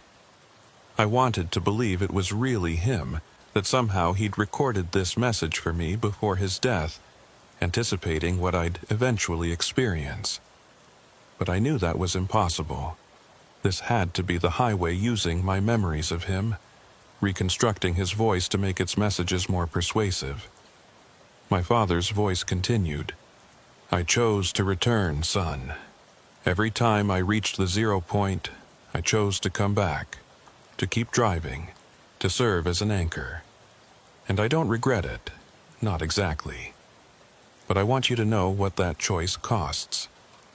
You lose pieces of yourself with each iteration. Memories that don't quite line up with the official timeline. Relationships that feel hollow because you can't fully connect to people who exist in linear time. The constant awareness that you're not quite real, not quite solid, that you're just a pattern of consciousness maintaining a boundary. The tape hissed for a moment, and I heard what might have been breathing or wind or something else entirely. Then, your mother never understood why I was so distant in those final years, why I'd come home from runs and seem like a stranger, like I was wearing my own skin uncomfortably. It's because I was existing in multiple time frames simultaneously, remembering things that hadn't happened yet or had already happened in other iterations. The human brain isn't designed for that kind of existence, Mason. It breaks you slowly, turns you into something that looks human, but operates according to different rules. I wanted to turn off the tape, didn't want to hear any more. But I sat there frozen, listening to my father's reconstructed voice describe a fate that seemed inevitable for me now. He talked about the loneliness of being a temporal anchor, about how you started to see other people as temporary, as transient phenomena that existed in single timelines while you experienced hundreds. He talked about the way colors looked different after you'd been through enough iterations, how sensory experience itself became attenuated and distant. But here's what they don't tell you, my father's voice said, taking on a more urgent tone. The highway needs anchors, but anchors aren't permanent. Eventually, after enough iterations, after enough times choosing to return, you start to dissolve anyway. The boundary between your consciousness and the highway consciousness erodes bit by bit. By iteration 2000, you're barely human anymore. You're mostly highway with just enough human left to maintain the anchor function. And then one day, you don't make it back from the 0 point. You merge fully, become one of the voices, and the highway claims another piece of humanity. The tape went silent except for that underlying pulse, that heartbeat engine sound I'd heard in all the transmissions. Then a different voice spoke, one I recognized as my own, but older, more worn. This is Mason Garrett, iteration 1677. If you're listening to this, younger me, you need to know that Dad was right. The iterations don't stop at 847. They continue. I've been through this 1037 times now, and I'm starting to forget what it was like to exist in linear time. I'm leaving this recording as a warning. Every time you choose to return, you're choosing a slow dissolution. The only question is whether that's preferable to quick dissolution at the 0 point. I hit stop and ejected the cassette, my hands shaking. The tape had to be a fabrication, another test or manipulation by the highway consciousness. There was no way my future self could record a message and send it back to me in the present. That wasn't how time worked, wasn't how causality operated. Except I'd already seen evidence that time didn't work the way I thought it did, that causality was negotiable under certain conditions. Maybe this tape was genuine, a message from a version of me that existed 800 iterations in the future, warning me about what was coming. I spent the rest of the day in a kind of fugue state, unable to focus on anything, my mind circling around the implications of what I'd heard. If the tape was genuine, if I was doomed to spend thousands of iterations slowly dissolving into highway consciousness, then what was the point of fighting? Why not just accept it now, merge at iteration 847, rather than dragging it out for another 800 or more. At least that way the suffering would be finite, limited, rather than drawn out across subjective centuries. But even as I thought about it, I knew I wouldn't make that choice. Couldn't make that choice. Because the fundamental drive to survive, to maintain individual identity, was stronger than any rational calculation about long-term suffering. Humans are bad at abstract reasoning about their own mortality, better at dealing with immediate threats than distant eventual doom. And the immediate threat was dissolution at the 0 point, which felt more frightening than the gradual erosion described on the tape. On the 4th day, I broke down and called Jackson Sloan. I told him about the tape, about the voices claiming to be my father and my future self, about the warning that anchors eventually dissolved after enough iterations. He listened without interrupting, and when I finished, he was quiet for a long time. "How many iterations did the tape say you'd been through?" he finally asked. I told him 847 for the current me, 1067 for the version that left the recording. "Shit," Jackson said quietly. "Mason, I need to tell you something. I've been tracking my own iterations, trying to keep count even though the memory suppressions make it difficult. Based on my calculations, I'm somewhere around iteration 2300, which means I've already gone past the point where your future self made that recording. And I can confirm what he said. You do start to dissolve, start to lose coherence as an individual consciousness. I have days now where I'm not sure which iteration I'm in, where memories from different timelines blend together until I can't distinguish past from present from future. The confirmation was somehow worse than uncertainty would have been. Knowing for certain that I was on a path toward slow dissolution, that every choice to return was just postponing the inevitable. I asked Jackson why he kept choosing to return if he knew where it led.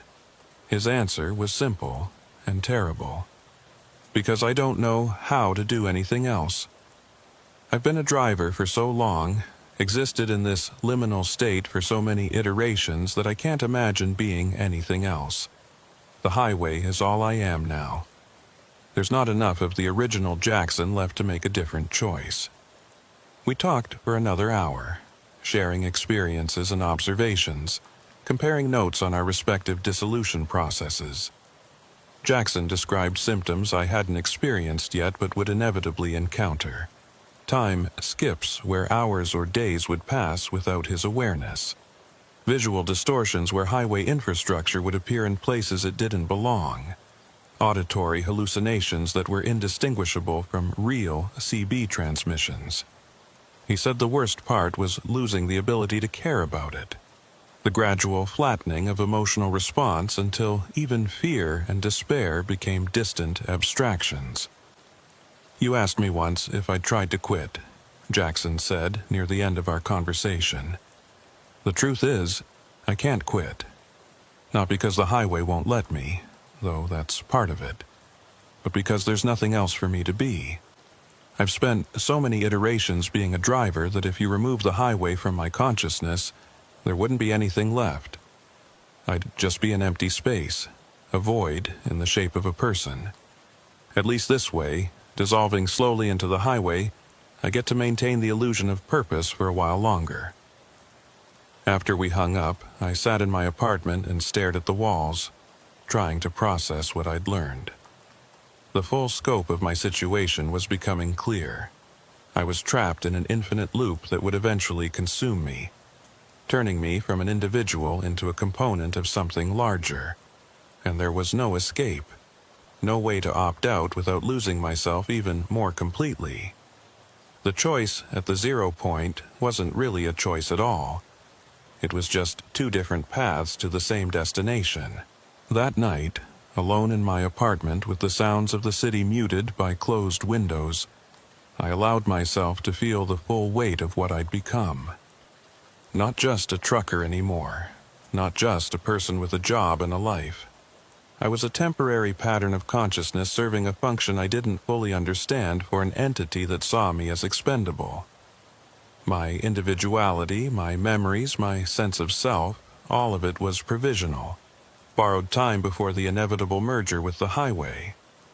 I thought about my father, about those final years when he'd seemed distant and disconnected. I understood now why he'd been that way. He'd been experiencing what I was experiencing, watching himself dissolve across iterations, maintaining the pretense of normalcy while existing increasingly in highway space rather than human space. And his death, his heart attack in that rest stop, maybe that hadn't been entirely natural. Maybe it had been the highway finally claiming him fully after he'd served his purpose through enough iterations. The thought should have terrified me, but I felt only a strange numbness. Like I was already starting the dissolution process, losing my emotional range, becoming the flat, distant thing that Jackson had described. Or maybe I was just exhausted, worn down by constant stress and impossible revelations. It was hard to tell the difference between psychological trauma and temporal erosion when you were living through both simultaneously. But at night, when I was alone in my apartment, I could still hear it. Not through any radio or electronic device, but directly in my head. That low, rhythmic pulsing, that underlying frequency that all the CB transmissions carried. It was getting louder, more insistent, like it was trying to establish a permanent connection to my consciousness. And sometimes, in the moments between waking and sleeping, I'd hear fragments of voices, instructions and warnings that came from nowhere and made no sense. The voices in those hypnagogic moments were different from the ones I heard on the CB, more intimate, more personal, like they were coming from inside my own thoughts rather than being broadcast from external sources. One voice sounded like my mother, who'd been dead for 5 years, asking me why I'd chosen this life, why I was letting the highway consume me the way it had consumed my father. Another voice was my own at age 16, full of naive optimism about the freedom of the open road, completely unaware of what that road would eventually demand from me. And there was a third voice, one I didn't recognize at all, that spoke in a language I shouldn't have been able to understand, but somehow did. It talked about the deep structure of reality, about how physical matter was just compressed possibility, about how consciousness created pathways through probability space that became permanent fixtures in the landscape. The highway, this voice said, was one such pathway, built for millions of minds traveling the same routes over decades, establishing grooves in reality that eventually became independent systems. On the 8th day of my leave, Jackson Sloan showed up at my apartment unannounced. He looked worse than I'd ever seen him, gaunt and hollow-eyed, like he hadn't slept in weeks. His skin had a grayish cast to it, and his hands trembled slightly when he held them still. He was wearing the same clothes I'd seen him in 2 weeks ago, rumpled and stained, like he'd been living in them without pause. He said we needed to talk, that something was happening to the northern highways, something bigger than just individual drivers experiencing weird transmissions. I let him in and made coffee, though I noticed his hands shook when he tried to hold the mug, liquid sloshing over the rim. We sat at my small kitchen table, and for a few minutes neither of us spoke. Jackson just stared at his coffee, watching the surface ripple from his tremors, his eyes unfocused like he was seeing something overlaid on the physical world. Finally, he looked up at me, and I saw something in his expression that made my stomach drop. It was the look of someone who'd given up, who'd accepted a fate they couldn't avoid. 7 drivers disappeared last month, Mason, he said, his voice rough and scratchy. 7 in 1 month, when the historical average is maybe 2 or 3 per year. I've been documenting it, talking to dispatchers and families, piecing together timelines, and they all have something in common. Every single one of them had reported unusual CB transmissions in the weeks before they vanished. Voices that knew their names, instructions to take unmarked roads, warnings about dangers that never materialized. He pulled out a worn notebook from his jacket pocket, pages dog-eared and filled with cramped handwriting. Dates, names, locations, last known transmissions. It looked like the work of someone obsessive, someone who'd spent hundreds of hours compiling data, trying to find patterns in chaos. He flipped through the pages, showing me entries that went back years, dozens of disappearances all linked by the same common thread. The voices. "Look at this one," Jackson said, pointing to an entry from 3 years ago. Driver named Kyle Winters, making a run from Inuvik to Yellowknife. Last transmission said he was hearing his dead brother's voice on the CB, telling him to take a detour through terrain that didn't match his maps. They found his truck 2 days later at a rest area. Engine running, door open, no sign of Kyle. His logbook showed he'd been driving for 36 hours straight, but his fuel consumption suggested he'd only used enough diesel for about 10 hours of operation. Time displacement, just like what we've been experiencing. I looked at the other entries, seeing the same pattern repeated over and over. Drivers experiencing temporal anomalies, following instructions from voices that knew too much, taking routes that led to nowhere or everywhere or someplace in between. And all of them vanished, their trucks found abandoned, their families left without answers or closure. The documentation was meticulous and horrifying, a catalog of lives consumed by something that operated according to rules nobody understood. "It's accelerating," Jackson said, flipping to more recent pages. "Whatever's been taking drivers, it's ramping up operations, and I think it's related to the transmissions, to the voices on the CB. I've been documenting cases, talking to families of disappeared drivers, and they all report the same thing. Their loved ones had been experiencing unusual radio transmissions in the weeks before they vanished. Voices that knew their names, instructions to take unmarked roads, warnings about dangers that never materialized." I asked him what he thought was causing it, what was behind the transmissions and the disappearances. He closed the notebook and looked at me with an expression that was equal parts certainty and madness. "I think the highways themselves are alive, Mason. Not metaphorically, not in some poetic sense, but literally alive. They've developed consciousness over the decades, fed by all the lives lost on them, all the fear and pain and loneliness that drivers experience. Every accident, every death, every moment of terror experienced on those roads has been absorbed, incorporated, used as fuel for something that exists in the spaces between destinations." The explanation sounded insane, but it also matched my own experiences in ways I couldn't deny. The way time behaved differently on the highways, the way reality seemed fluid and negotiable when I was driving those northern routes. The mile markers appearing in wrong sequences, the GPS showing impossible paths, my own logbook documenting time that I couldn't remember living. All of it suggested that I wasn't driving through normal space anymore, that the highways I traveled had become something other than simple asphalt and concrete. Jackson continued, his voice taking on a lecturing quality, like he'd thought about this so much it had become a rehearsed explanation. "Think about it. Millions of people have driven these routes over the decades. Billions of thoughts, emotions, experiences, all channeled through the same physical pathways. That much consciousness focused through such narrow conduits would leave an imprint, create grooves in reality itself. And eventually, those grooves become deep enough that they start to operate independently, like water-carved canyons that then channel more water, deepening themselves through their own existence." He pulled out another item from his jacket. a small digital voice recorder. I've been collecting transmissions, Mason, recording everything I hear on my CB during runs, then analyzing it later.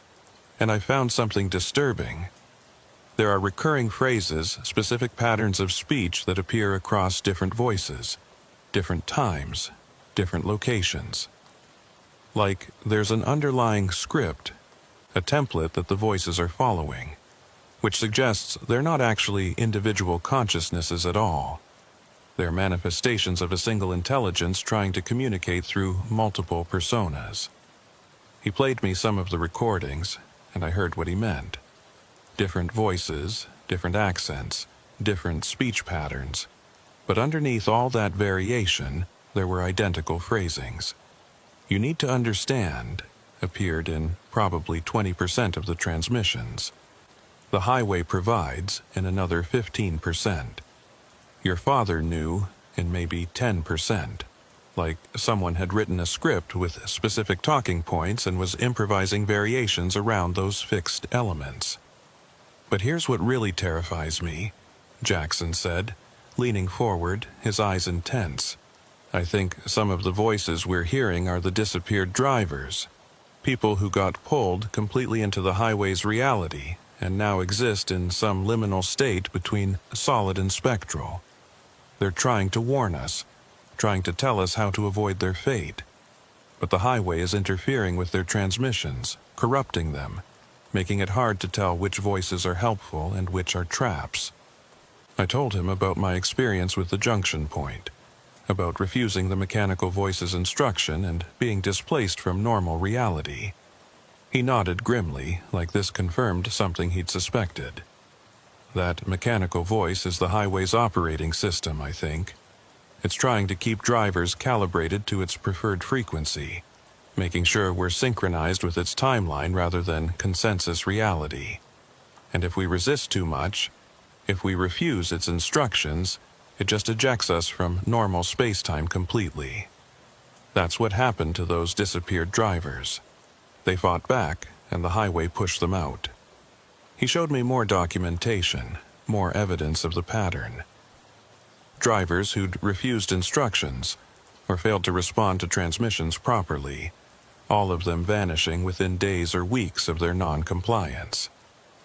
The highway didn't tolerate disobedience, didn't allow its anchor points to operate too independently.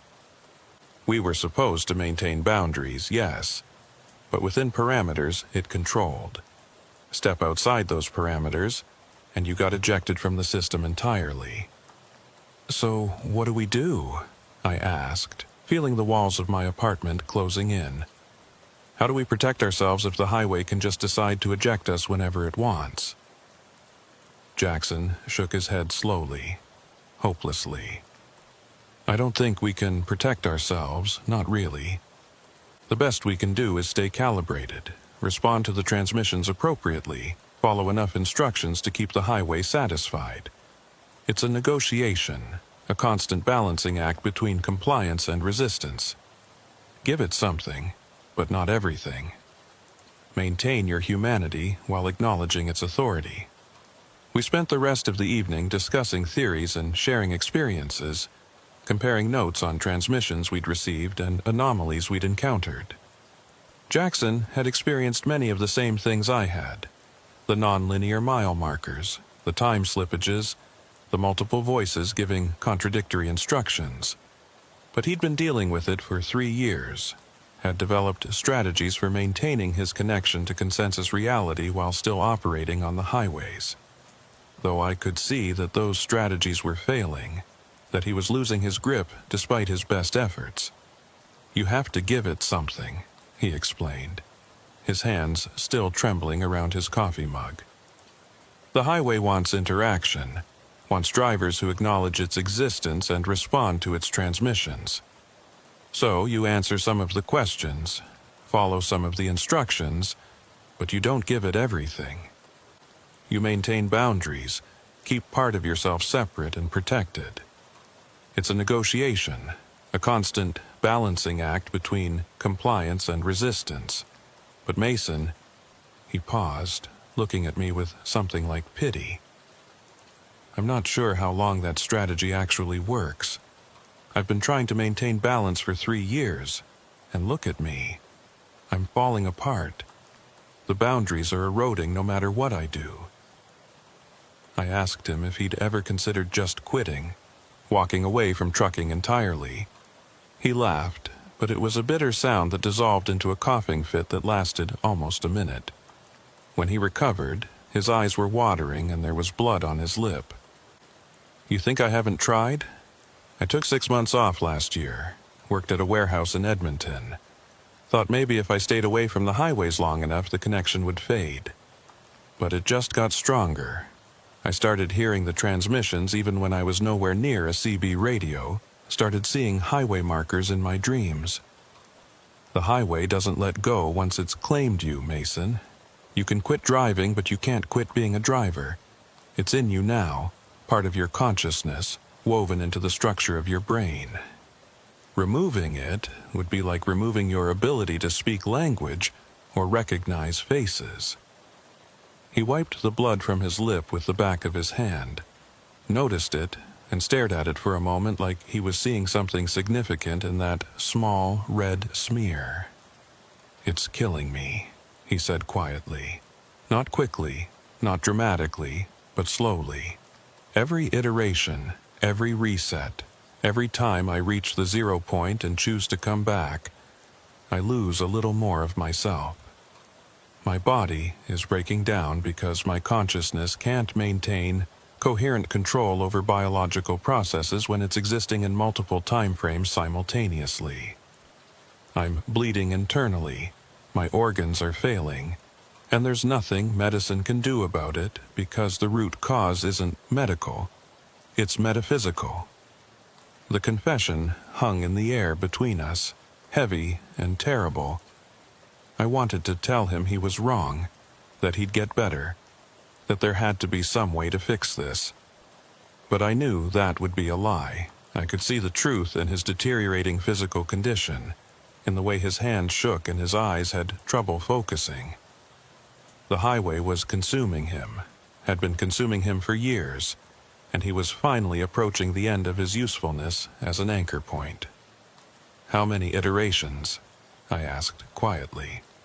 Jackson smiled, a ghastly expression on his gaunt face. I stopped counting accurately around 1:800, but based on my degradation rate and the timeline correlations I've been tracking, I estimate I'm somewhere past 2,500 now, which means I've been doing this for I don't even know how long in subjective time. Decades? Centuries? Time stops having meaning when you experience it non-linearly. He stood up, his movements stiff and painful, like his body was fighting against basic motor functions.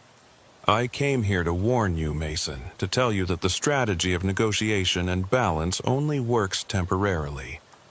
Eventually, the highway takes what it wants regardless of how carefully you try to maintain boundaries.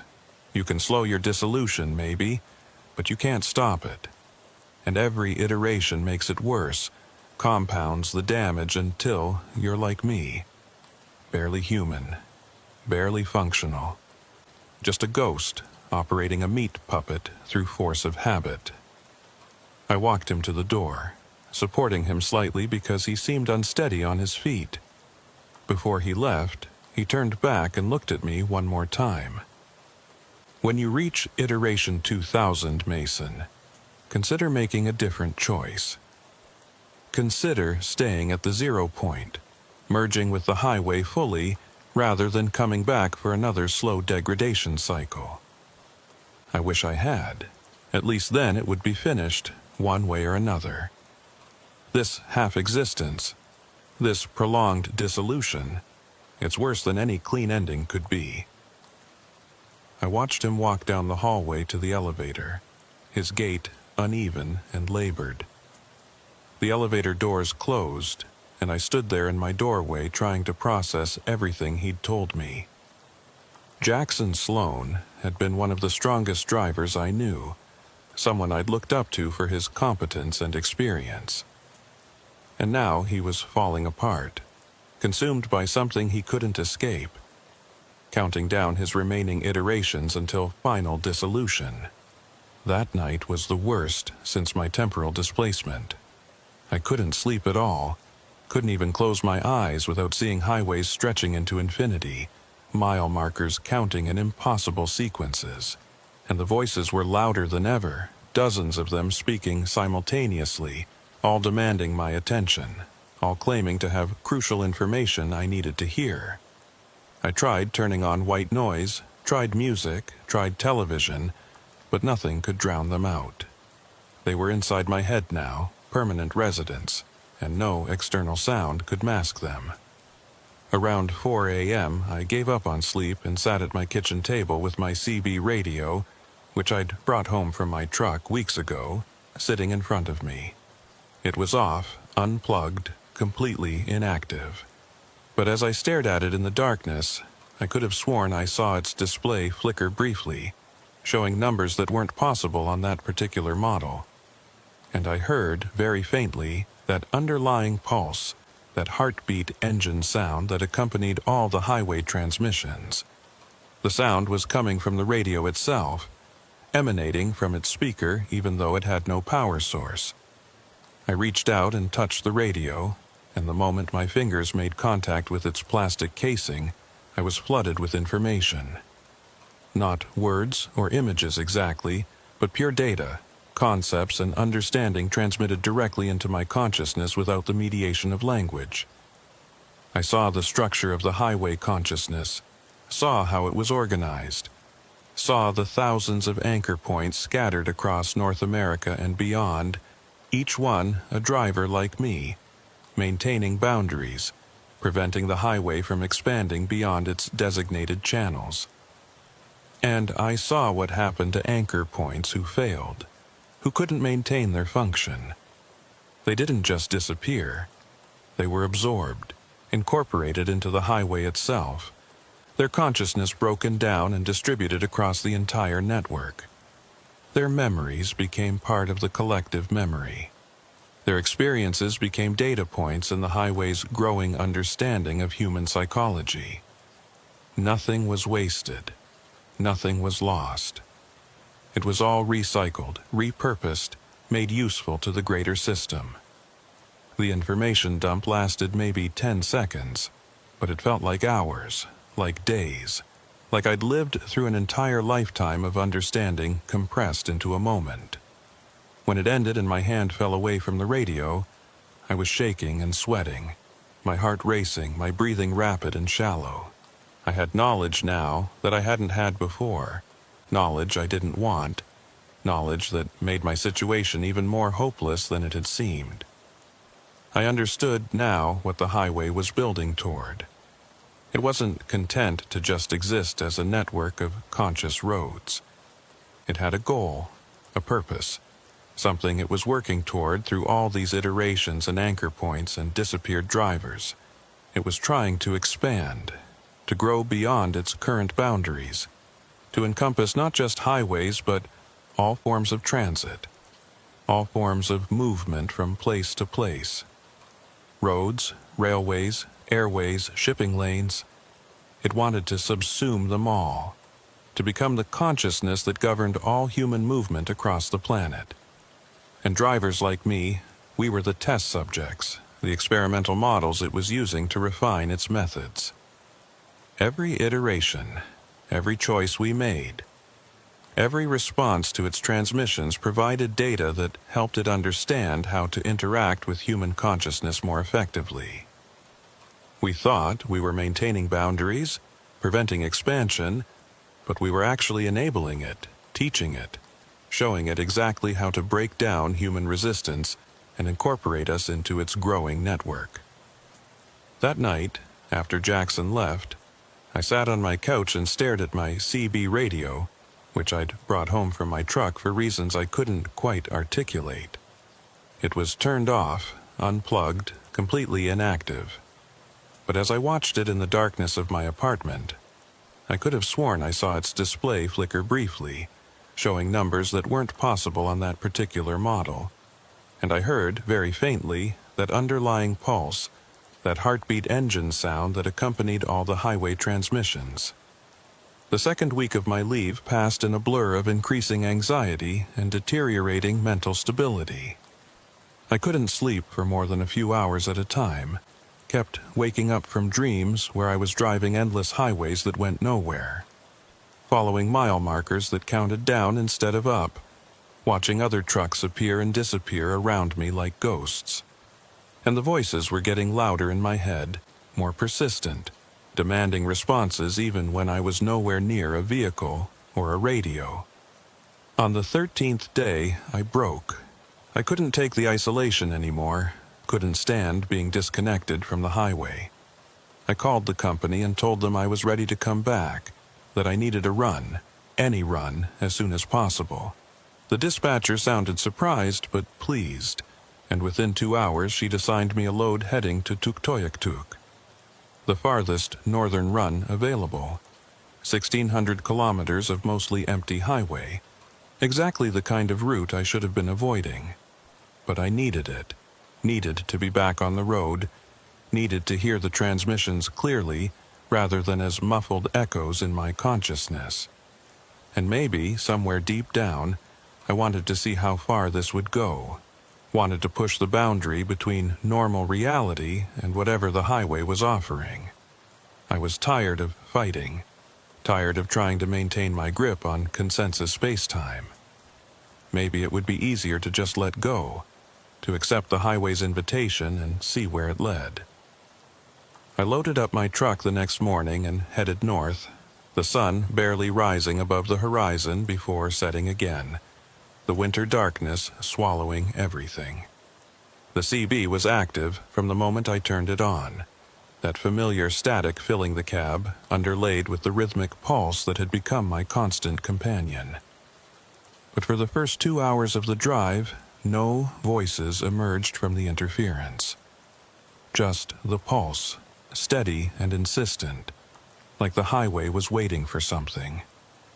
Around hour 3, as I passed beyond the last major town and into true wilderness, the mechanical voice finally spoke. "Mason Garrett, welcome back. Your absence was noted. Calibration has drifted during disconnection. Prepare for resynchronization." I keyed my mic and asked what resynchronization entailed, but got no response. The static continued, the pulse continued, but the voice had gone silent. The highway ahead of me started to change. Not dramatically, not in ways that would be obvious to someone who wasn't paying attention, but subtly. The pavement looked older, more weathered, like I was driving through progressively earlier time periods. The trees were different species, the mountains had different names, and when I checked my GPS, it showed a highway designation that didn't exist. Highway 0. I tried to turn around, but my steering wheel wouldn't respond. The truck continued forward at a steady 60 kilometers per hour, maintaining its course regardless of my input. I was a passenger now, not a driver, just along for a ride that someone else was controlling. And the voices started coming through the CB again, dozens of them, all speaking in overlapping sentences. "Mason, turn back before it's too late. Mason Garrett, continue current trajectory for optimal calibration. He's one of us now. He just doesn't know it yet. Your father tried to warn you, but you didn't listen. The highway provides, the highway protects, the highway demands." My dashboard clock started spinning again, but this time I watched the numbers carefully. I wasn't moving randomly through time. I was going backward, watching the digital display count down through years and decades. 2024, 2015, 2003, 1965. The landscape outside my windows was changing to match, the highway becoming progressively more primitive, until I was driving on a gravel road through virgin wilderness that looked like no human had ever touched it. And then the truck stopped, just came to a halt in the middle of this impossible road, in a time period that predated modern civilization in this region. My engine was still running, my lights were still on, but I couldn't move forward or backward. I was stuck, frozen in a moment that existed outside normal causality. The original voice came through the CB one last time, clear and strong. This is where it ends, Mason, or where it begins, depending on how you choose to see it. You're at the origin point now, the place where the highway first emerged from human consciousness and became something independent. You can go forward from here, back to your own time, back to consensus reality. But you'll be changed. You'll see the roads differently, understand them differently. You'll be what your father was, a driver who operates in multiple time frames simultaneously. I asked what the alternative was, though I think I already knew. The voice confirmed it. Or you can stay here at the 0 point and become part of the highway's foundation. Your consciousness will merge with the road, and you'll join the others who've made this choice. You'll be one of the voice's future drivers here, offering warnings and guidance and sometimes just company during the long, dark miles. I sat there in my frozen truck in this impossible moment outside of time and realized I had to make a decision. Return to my life as a trucker who saw too much and knew too much, who would spend every run navigating between different layers of reality, or surrender to the highway, become part of its consciousness, exist as a voice in the static that future drivers would hear and possibly heed. The choice should have been obvious. Life, however strange and difficult, was preferable to dissolution into some collective highway consciousness. But as I sat there, I felt a pull toward the second option that was surprisingly strong. The promise of never being alone again, never having to make difficult decisions, never having to navigate the increasing strangeness that came with being a living driver. Just existing as pure consciousness, offering guidance from a place of complete understanding. I reached for my CB mic to respond, to make my choice known. But before I could key it, I noticed something. My logbook, sitting on the passenger seat, was open to the current date.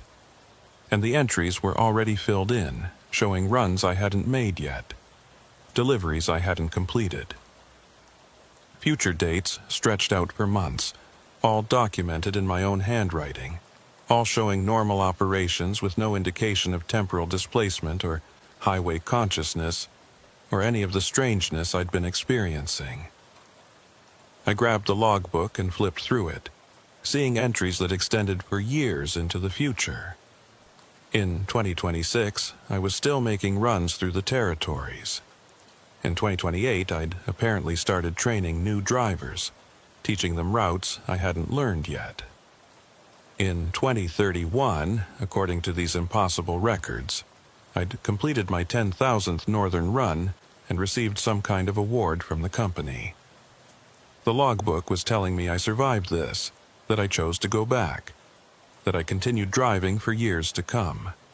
But it was also telling me something else. In each entry, at the bottom of the page, there was a note I didn't remember writing. Heard the voices today, listened but didn't follow, stayed on Highway 1. Over and over, month after month, year after year. The same notation, the same choice, repeated endlessly. I was still here, still making this decision, over and over, in some kind of temporal loop. And every time I chose to go back, chose life over dissolution. But I never remembered making that choice, never retained the knowledge of these previous iterations. I was trapped in a cycle, endlessly reaching this 0 point, endlessly deciding to return, endlessly forgetting. The mechanical voice spoke one more time. Mason Garrett. Temporal loop detected. This is iteration 847. Previous iterations resulted in return to baseline reality with memory suppression. Recommend same course of action to maintain stability. 847 times. I'd been here 847 times, made this choice 847 times and never knew it. The highway had been recycling me. using me as some kind of test subject, seeing if my decision would ever change. I keyed my mic and spoke, my voice surprisingly steady.